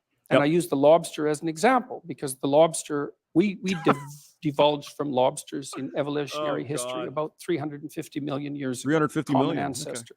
And lobsters exist in hierarchies and they have a nervous system attuned to the hierarchy. And that nervous system runs on serotonin, just like our nervous systems do. And the nervous system of the lobster and of the human being is so similar that antidepressants work on lobsters. And it's part of my attempt to demonstrate that the idea of hierarchy has absolutely nothing to do with sociocultural construction, which it doesn't. Let me just get this straight. You're saying that we Oh, should God. organize our societies along the lines of the lobsters. Oh, my God. This is pathetic at this point. I can't believe Jordan Peterson's still sitting there. So you think we should organize along the lines of lobsters? I'm saying that it's inevitable that there will be continuity in the way that animals and human beings organize their structures. It's absolutely inevitable. And there is 1/3 of a billion years of evolutionary history behind that. Ah, that's okay, though. We don't care about that. Tell me about the lobsters. Right, that's so long that 1/3 of a billion years ago, there weren't even trees. It's a long time. You have a mechanism in your brain that runs on serotonin that's similar to the lobster mechanism that tracks your status. And the higher your status, the better your emotions are regulated. So as your serotonin levels increase, you feel more positive emotion and less negative emotion. So you're saying, like the lobsters, We're hardwired as men and women to do certain things, to sort of run along tram lines, and there's nothing we can do about it. No, I'm not saying there's nothing we can do about it, because it's like in a chess game, right? There's lots of things that you can do, although you can't break the rules of the chess game and continue to play chess. Right. Biological, your biological nature is somewhat like that, is it sets the rules of the game, but within those rules you have a lot of leeway. But the idea that, one thing we can't do is say that hierarchical organization is a consequence of the capitalist patriarchy. It's like, that's well, apparently Kathy Newman just doesn't hear words the same way we do. patently absurd. I think it's wrong. It's not a matter of opinion. It's seriously wrong. Aren't you just whipping people up into a state of anger? No, and not at all. Divisions between men and women. You're stirring people up. You have any critics of you online get absolutely lambasted by your followers. You've And got to by call me, them off, haven't generally. you? Sorry, your critics get lambasted by you. I mean, If isn't they're that academics, irresponsible? not at all. If an academic is going to come after me and tell me that I'm not qualified and that I don't know what I'm talking about, So you're not going to say to seriously your not to followers say. now, quit the abuse, quit the anger. Well, we'd need some substantial examples of the abuse and the anger before I could detail that question. There's a lot of yeah. Or is it just what you heard, Kathy? Did someone tell you that? out there. Let's take a more general perspective on that. So I've had 25,000 letters since June, something like that, from people who told me that I've brought them back from the brink of destruction. And so I'm perfectly willing to put that up against the rather vague accusations that my followers are making the lives of people that I've targeted miserable. Jordan Peterson, thank you. My pleasure. Nice talking to you. Oh, God. Yeah. Well, there you go. I told you it was smoking. So you're saying. So, excuse me. You're saying. Oh, God. Oh, no. Where's my button? There it is. There. Oh, God. There. Got the button. Let's read some quotes here. Rusty Rivers is in the building. Hello, Crusty Crotch Critter Pants. Let's see. Well, Shot of Whiskey, Prometheus, CJ, K-Plan is here. And Riggs Jr. is here spreading his happiness and herpetogonosyphilis all over the chat. All right. Let me see what I can pull up here. Hold on. Talk amongst yourselves for a minute, because I can't read anything. Oh, God. Oh, no. Oh, God. We should probably look at this one. Hold on.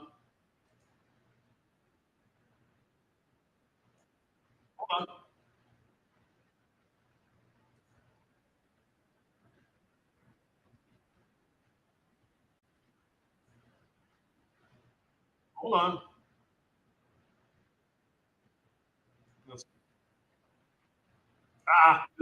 It's too much. I can't. It's another interview with this. What is her name?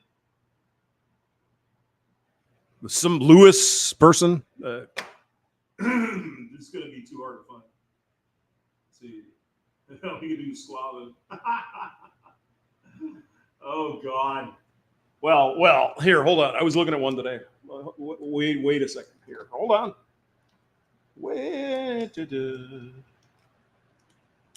I mean, if we're going to be stupid, let's get stupid. Let's get small. What do you say, Kush? Let's get small. That was a funny bit by Steve Martin. That was long. Oh, that was on one of his live albums. Back in the day, you know, when we were kids, Kush, you could get comedy recordings on records. You know? You didn't have the internet, none of this fancy shit. All right, hold on a second. 1 second. Filters. All right. This month. Okay. Let's see what we can find here. Oh, we could do that too. We could do Candace Owens, which was her on whatever podcast. It's just, oh, God. Maybe I will. Although I don't really like Candace Owens all that much, but let's go there. Let's see what she's doing here. Candace Owens. Boom, bingo. Come on. Okay. Where is it? Hold on. Hold on. Go and get your beer. Take a piss. Right back here in a minute. Where the hell is it? Whatever. Okay, hold on. Yep. Whatever. Whatever. Okay. All right, there's the commercial. All right. Yeah. Oh.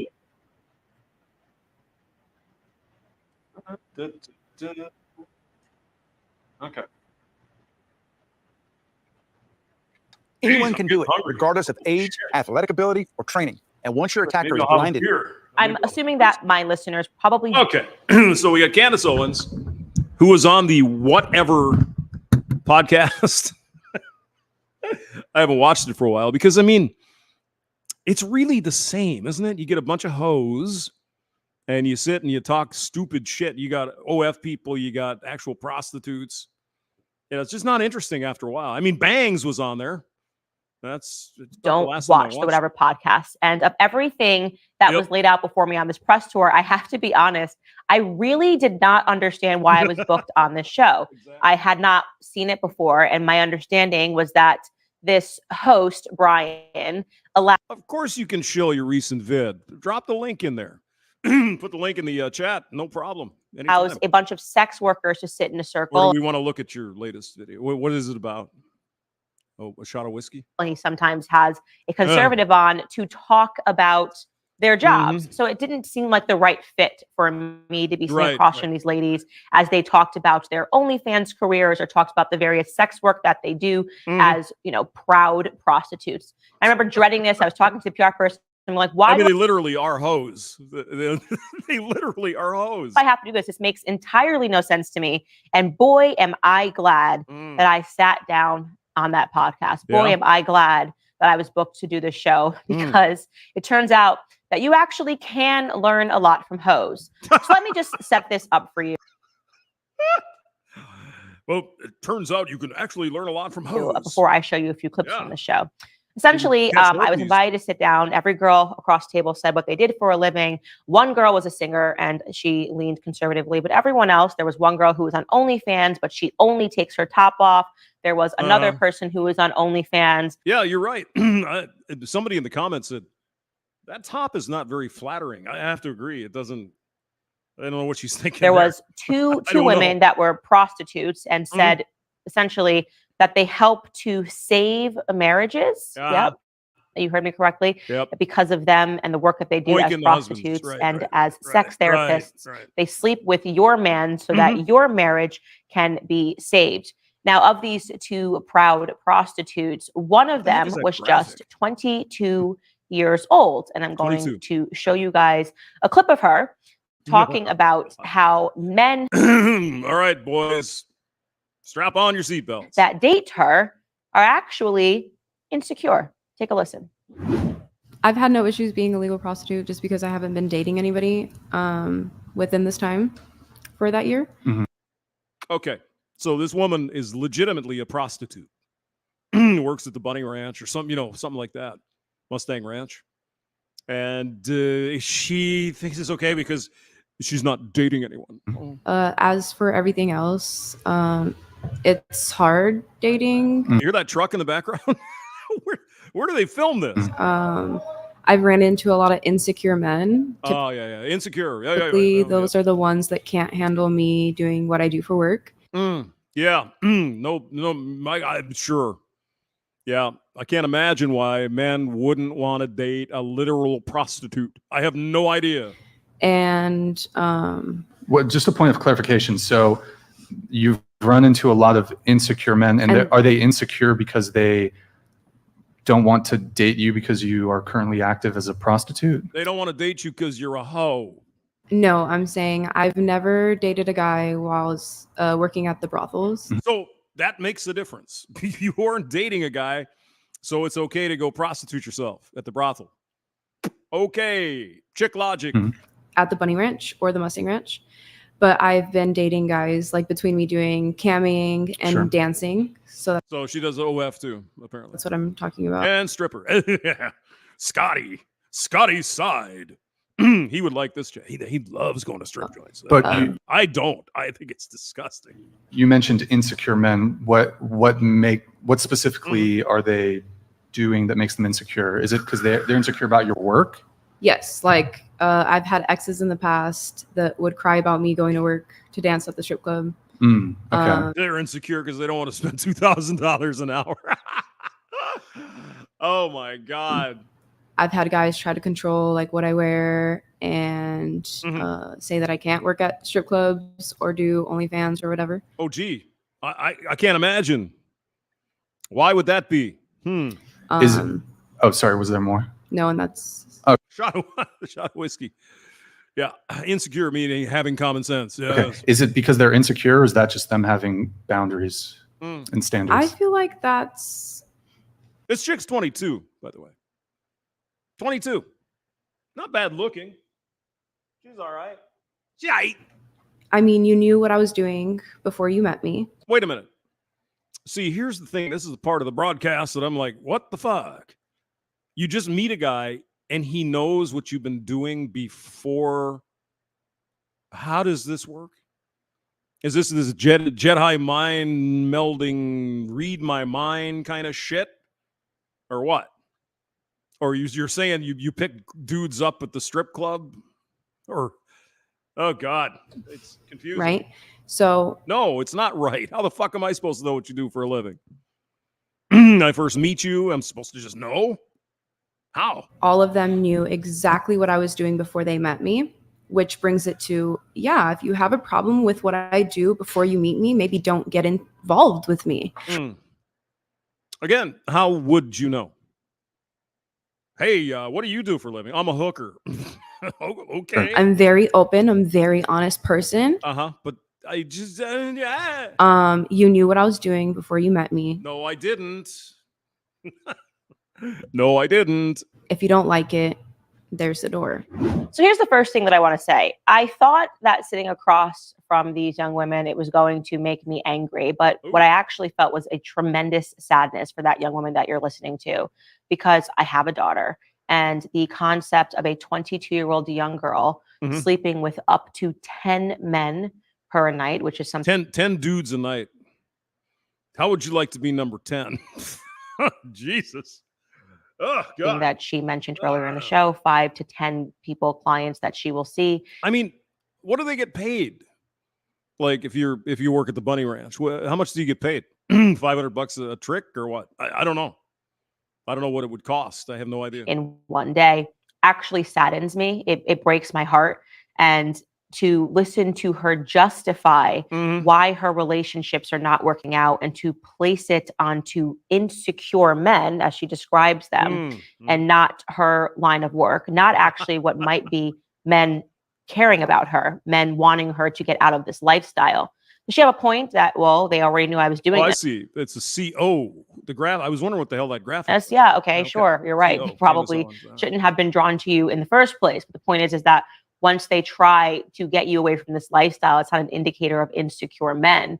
It's actually could be an indicator that people think that you're better than the career that you have. Her justification is that she's making money. Later on, she says that she's going to get out of sex work and then she'll be fine and she's just going to get married happily ever after. Oh, yeah. Sure. Explain to them why it was that none of them were in relationships, barring the one 31-year-old on the far right that was sitting there and who is, I think she was 32 or 31 and is currently not married. That, of course. Results oriented. Yep. Even after one night, she can't pass the dick stacking test. When men learn and you are older and in your 30s or in your 40s that you used to be a prostitute, it is going to narrow your prospects, not because men are. I mean, that's what a lot of the OF girls, they're going to find these things out as time goes on. They're just going to blame that. Oh my God, he just can't handle me because I'm a strong, powerful woman. No. You used to spread your pootie all over freaking OnlyFans. That's insecure. Because men have standards, right? And men should have standards. I mean, wasn't it not that long ago where it was almost titillating. This one word. Like when Jennifer Lawrence had some nudies leak online, and oh my God, the invasion of her privacy and all this. And now the women are just $5.99 a month. They'll show you the whole works. Sometimes they'll even bring men in to. Which brought us forth to the topic of what is being dubbed hoflation. A friend of mine, Paul Joseph Watson, has a YouTube channel, and he spoke about this concept of hoflation, plus inflation, where when your grandparents, or rather your grandfather was growing up, he had to do less work to find him a high quality woman, a woman that wanted to stay in the home, a woman that dressed conservatively, a woman that wanted to raise the children, a woman who did not want to be out sleeping with tons of men. Well, but that's because women were oppressed. Putting her naked body on the, of course, then non-existent internet, right? People have been doing prawn for a long time. You can get some of the first images ever made of prawn in the 1800s. People to see her naked. Now he's saying men have to work harder to find those same women. So Me and Fat Dog, we just used to use the Sears catalog at the bikini section. Call this concept hoflation. And you are seeing it in this environment as you speak to these women and they talk about how the money that they get is a justification for this lifestyle. Well, you're right, Fat Dog. Why would you even spend $5.99? I mean, there are plenty of sites. Everything you'd ever want to see is free. I mean, yeah, it's not a particular woman, but whatever.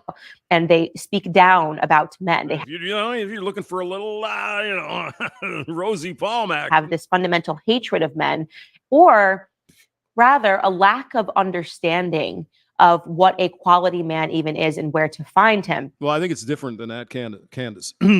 She's 22, and all the other girls there, some of them are hoes. She's 22 and has no idea of future consequences. That seems to be a lot of what the young women. I don't have to worry about that. He can't handle me. If he can't handle me worse, then all of fucking bullshit, right? I don't future well as a woman. I don't think ahead. What's going to happen in 5 years when you want to find your man and have babies? And he turns on OF and okay then.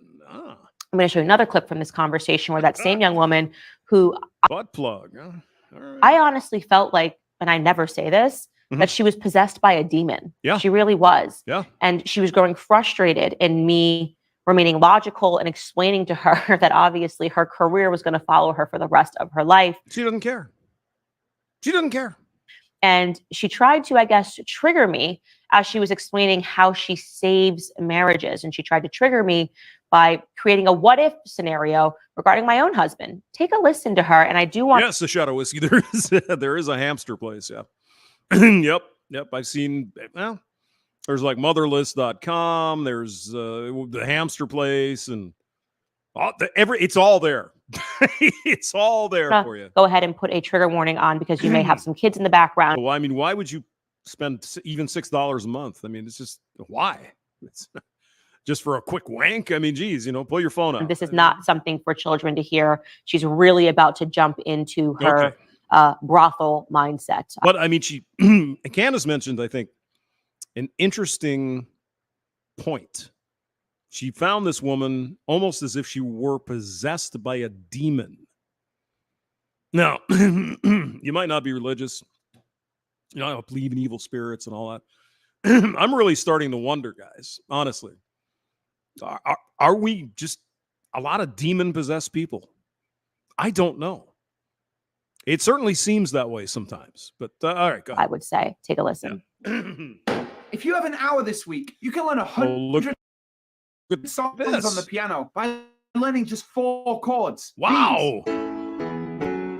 Check it out. Can you feel the love tonight? Except you aren't really playing. But that's a lot of the perversion that comes if you are not going to be acceptant with your partner. If he comes to you and is like, hey, here comes the butt plug.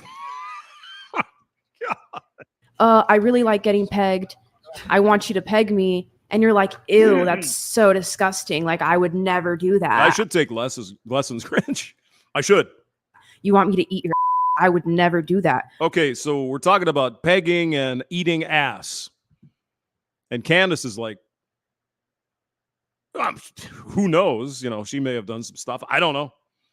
But she's like, what? Well, then, okay, what are you going to do? Divorce him? Or what are you going to do? Realistically, I'm asking you I'm asking, hold on. I want to know. What are you going to do? That's your husband. He's like, hey, babe. I think one of the things about marriage that's really beautiful is I know what my husband, before we got married, I think I know who he is. But things change, and maybe he wants to start exploring. He wants to start doing what? So he wants to start exploring, and he's like, oh my gosh, maybe I do want you to like eat my ass, and I kind of want you to peg me. Like I kind of want anal penetration from you because you're my wife and you're so beautiful and hot, and we're married and we have kids together, and I'm feeling a little bit kinky, and I'm wondering if Candace is just like, what the fuck?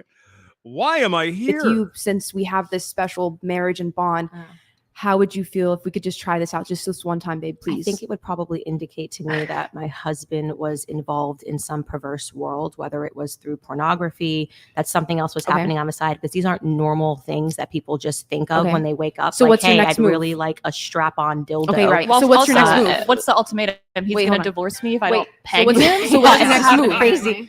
I would think that individual would probably need therapy, and not the kind that you give.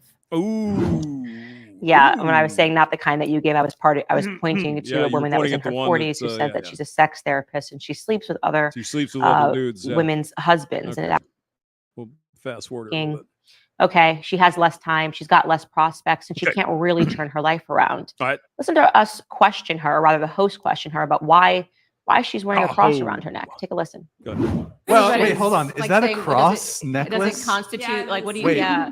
okay, really quick. Not everybody's Since religious. we're talking about religion, really quick. Okay, you have a cross necklace, but then your shirt says "Made in Hell." Yes, Can it you- does.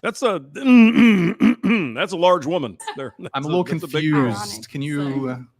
I mean, I'm a little confused. the stone is red, so it matched. You know, Why are you wearing a cross Are on you your neck? color coordinating with your necklace? because I don't see a cross as religious. So Okay, I just thought like the you necklace don't was see a cute. marriage as religious. So I don't think that a marriage have a meaning. This is why it's like we're at a stage where people are like, "What is a woman?" Because they just go, "Well, we're going to call it a marriage, but we're going to sleep with other people. We're going to bring in prostitutes. We're going to outsource raising the kids, or we're never going to have kids." You're calling it a family. It's not a family, and this is what it is. The words have no meaning, right? I'm wearing the cross. Why? I don't know. I don't think of it as religious. Okay. Brandon Trueblood is here.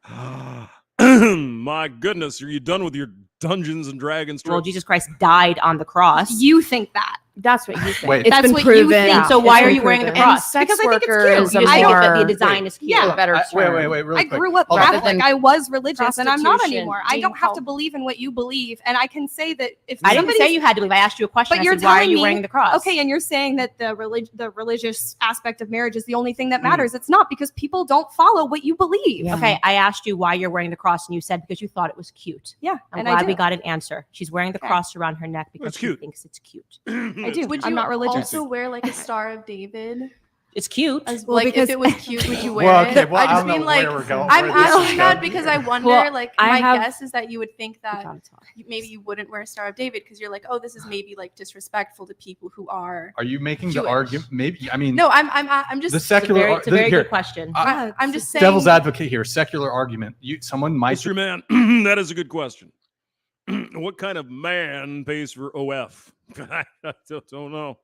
Shara's novel is here. Say that the cross is just maybe it's more. Yeah, that yeah. I don't know why, Kush, but she is a rather attractive woman. I'll give her that. I don't know. I think it's might be the guy's girlfriend or something. I don't know. Aesthetically Pleasing. She even hardly for ever me. talks, really. Once in a while they get her on the mic, but not very often. Yes, I don't know. Sure, but I don't know. liberals Okay, are all look. about like having Would you wear, like, respect a and yarmulke 'cause tolerance. it's, So like, I'm just cute? like wondering if you I'm think asking it's. would you wear a yarmulke? That's I think those are very Oh, different are you talking things. like Why glass? is Very different things, are they? Yarmulke and the Star of David different than the cross, because the crucifix is just cute. Yeah, Cross I'm different from the yarmulke. I'm just. I I mean, I was asking- raised Catholic, and that's just Would not you something wear that a I believe yarmulke anymore. if you thought it was cute? No, I wouldn't. I mean, a yarmulke is completely different than No, a cross it's- that's it's been not. adapted They're into a different. You can buy a Symbols cross of- necklace anywhere. There's symbols of a Okay, religious. the argument of why it's different basically would come down to like how Catholicism has been practiced versus Judaism, in the sense that like Catholics did use the cross symbol, tried to emplace it like in indigenous populations, tried to spread it as much as possible. Yeah, that's what religions do.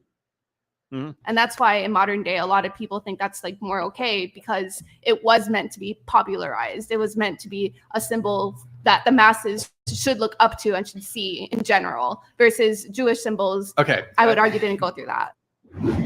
Well, okay. Well, you heard it there first on the Whatever podcast. It's totally fine to disrespect the cross because, like, you know, it's cute and you can just like Yeah, wear a cute, cross right. like whenever like you want because it's just cute. Whereas you shouldn't disrespect the Star of David or I mean, shouldn't she wear the cross upside down though? Isn't that like a symbol of Satan or something? yarmulke because it's somehow different. Again, this brings me back to that discussion that I had with Andrew Tate about why he converted to the Muslim faith, which I mean, you know, she could wear a hijab, for example. No, off limits, just Christianity. Okay, got I it. disagree with his conversion, but his reasons for having converted made me very sad when he said Snake is here. Snakey. that the West has lost the battle faith-wise, that people openly mock Christians. What you're watching is young women that are openly mocking the Christian faith. They don't care. She doesn't care. I mean, to say, I don't believe what you believe, what do you mean by that? Muslims and Jews and Christians agree on the historical existence of Jesus Christ. Whether or not they view him as the Lord and the Savior might be a discrepancy. Right. But in his existence, what are you saying when you're wearing this with a Made in Hell shirt? At the end of the podcast, when I was getting up, I looked across at the girl in the orange and I said to her that I was going to pray for her, and she Upside down cross isn't satanic. Okay, I didn't. The pentagram. What's the Satan stuff? Upside or the what five? The pentagram. Yeah, that's a Satan. rejected the prayer on the show. She said she didn't want me to pray for her. What kind of a person rejects a prayer? You might not believe. These people they're fucking crazy, Candace. There's something wrong with them. You were saying about demonic, right? In prayers, you might not pray yourself, but if any person walked up to me, no matter what faith they were, and they said that they were going to pray for me, I wouldn't reject it. I think that what the Whatever podcast taught me is that we are definitely facing a possession in America. I agree. People are possessed by the concept of fame. We are possessed by perversions. We are possessed by sexuality. And all of these things are destroying people's souls, honestly, genuinely. Yeah. And when I left that podcast, I still prayed for those young women because I think they need it. All right, guys, if you like this video, you are... Oh, St. Peter was hung on an upside down cross. I didn't know that. Okay. Did not know that. All right. A shot of whiskey. What is your channel? It's just a shot of whiskey? We'll go there. A shot of whiskey. Is that it? A shot of whiskey. I could almost use a shot of whiskey. No, I won't. I won't be shooting whiskey. All right, let's go. Shot of whiskey. Shot of whiskey. Okay. Are we gonna get your channel? I don't know. What's the name of the channel? Is it just a shot of whiskey or what? Okay, I don't. Hold on. I think I'm freaking sub to you. Shit. Hold on, guys. Go take a piss. We'll be there in a minute. What's the topic? You said child sport? Is that right? 20-year-old learning your lesson the hard way. Trust in media is at historic lows. Oh, better bachelor. Okay, let me hold on. Jesus, I need a bigger table. God, child. Let's see if I can find it. Let's see, child support. Oh, sheet. Hold on. I'll go to my channel here. Shot of whiskey. There it is. There it is. Got it. Yep. Turn it up a little bit.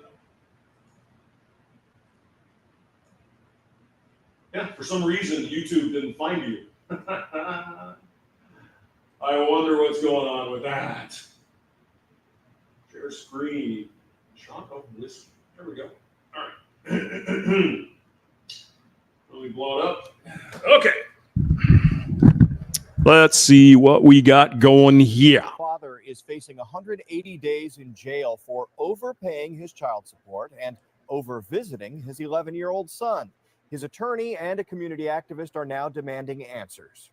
So after doing further research, Clifford Hall actually ended up getting released from jail after serving 14 days, thankfully to his strong legal team that he had hired to defend him. But here's what ended up happening overall. So not only did this innocent man spend 2 weeks of his life in jail, he lost his job. His employer even admitted that it was a clerical error on their part. And now he's $10,000 in debt, including having to also pay for his ex-wife's attorney fees, which she's the one that actually brought him to court in the first place. Of course. Standard stuff. Let me get this straight. The father was giving more money than what was required. Yeah. Something that nearly every single mother would want. And had to go to jail for it? Why? What logical reason is there for that? That doesn't make any sense at all. What the hell? Why would you get put in jail for paying more child support than you have to? That's stupid. Fucking hubris. I understand that family courts hate men, but this is absolutely stupid. Good night, SCE Master Wrench. Check it out. Did the judge seriously not realize that this would mean the father would lose his job and thusly be unable to give money to You their think they fucking care? corrupt system?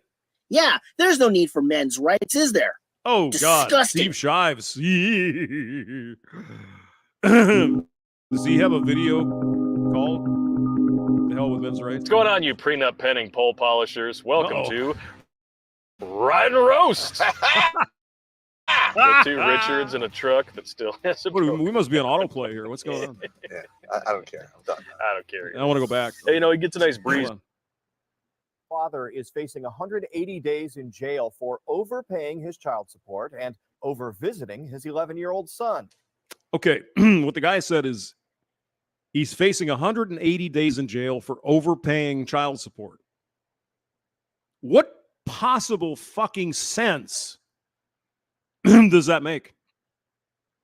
Why would you be put in jail for paying more child support than you had to?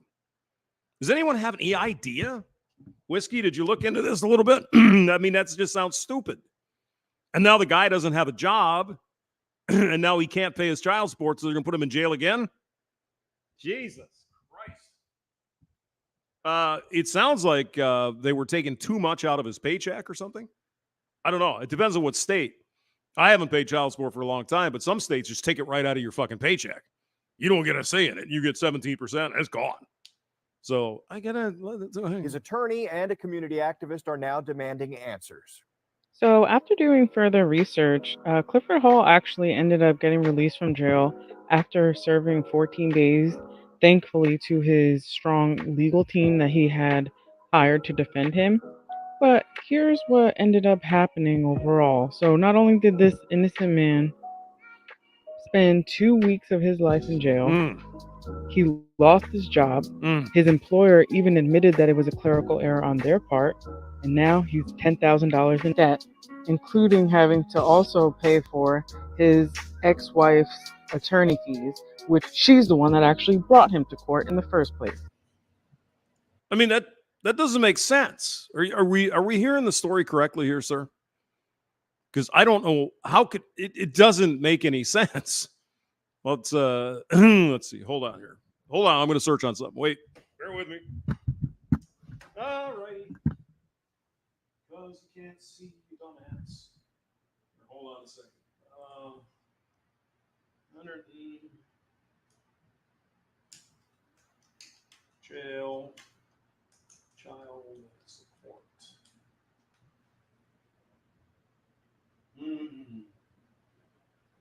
Okay, it's a Snopes. Okay. I don't know if Snopes is reliable, but we'll have a look at it because that just doesn't make sense. And my freaking everything's falling apart. By the way, it's fucking hot today in St. Louis. It is hot. I don't like it.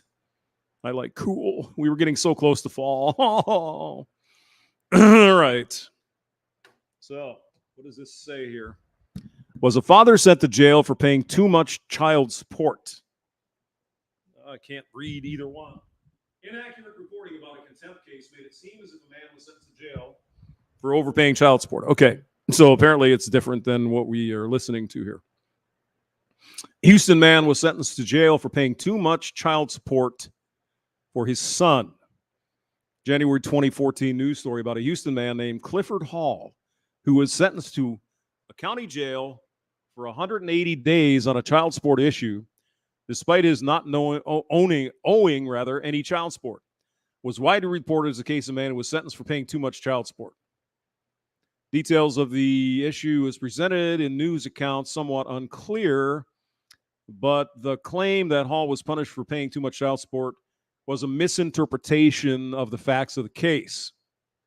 Based on Hall's side of the story, the crux of the matter was that, as maintained by Hall, a court agreement specifying child support and visitation terms was modified without his knowledge, resulting in his underpaying child support and taking custody of his son outside of the court-approved visitation schedule. When Hall found out about the modified terms, in order to avoid jail time, he quickly paid $3,000 in back child support. Despite, he claims, having been told during a court appearance several weeks earlier that he was all paid up and agreed to pay the child's mother $3,000 in attorney fees. Nonetheless, Judge Lisa Millard found Hall in contempt of court and sentenced him to 180 days in county jail for some combination of his failure to pay, required child support on time, failure to follow the court's scheduled visitation times with his son, and or his walking out of the courtroom in the middle of a hearing. News accounts at the time were murky about which of these factors was the basis for his sentence. However, court records indicated that Hall was straightforwardly held in contempt of court for failure to pay child support in a case which had a motion for contempt dating back to April 2013, and a court document briefly glimpsed in the Houston television news report about this case, shown above, displays a headline indicating Hall was indeed held in contempt for failure to pay child support.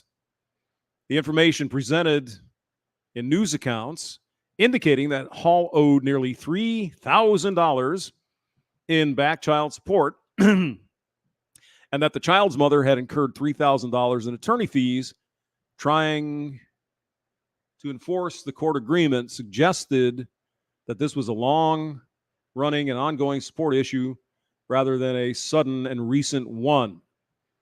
So it would seem then that the guy indeed didn't pay his child support. Let's see if we can listen to the story here. Well, a Houston father is facing 180 days in jail for overpaying his child support and over visiting his 11-year-old son. His attorney and a community activist are now demanding answers. Randy Wallace joins us live with a story you'll see only on Fox. Randy? Don, we all expect to see judges throw the book at fathers who fail to pay child support. But a father who says he's been doing the right thing now has an arrest warrant against him. It's my responsibility to take care of it. You know, I brought him in this world. I have to. Clifford Hall says he's more than happy to pay child support for his 11-year-old son. I'm his father. You know, it's my responsibility to take care of it. But Hall says when the amount of child support was modified, no one told him. And I discovered that for some reason, his employer was withholding a large amount some weeks, a small amount some weeks, zero amount some weeks. And I didn't want to go to jail, basically. So Hall quickly paid almost $3,000 in back child support. When Hall and his ex-wife were in Judge Lisa Millard's court last November, he owed nothing. Opposing counsel testified twice that he's all paid up. But the attorney representing the child's mother wanted Hall to pay her $3,000 in attorney fees, and Judge Millard agreed.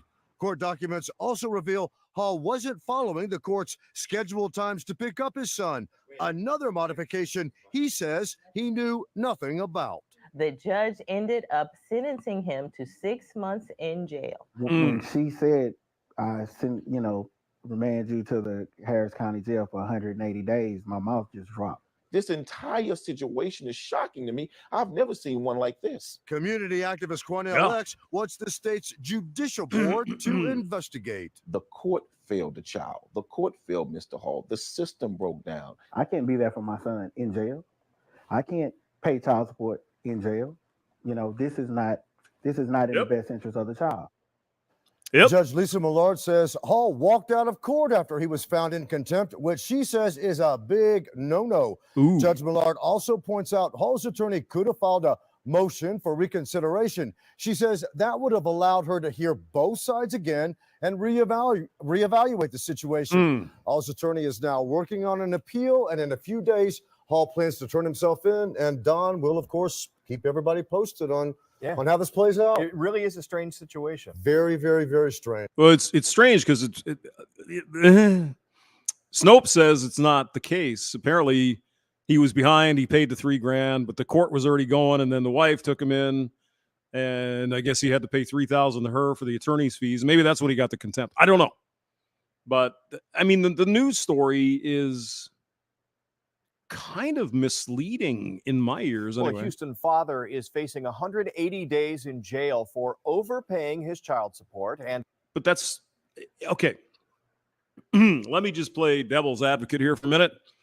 If he was overpaying his child support, why would he owe $3,000?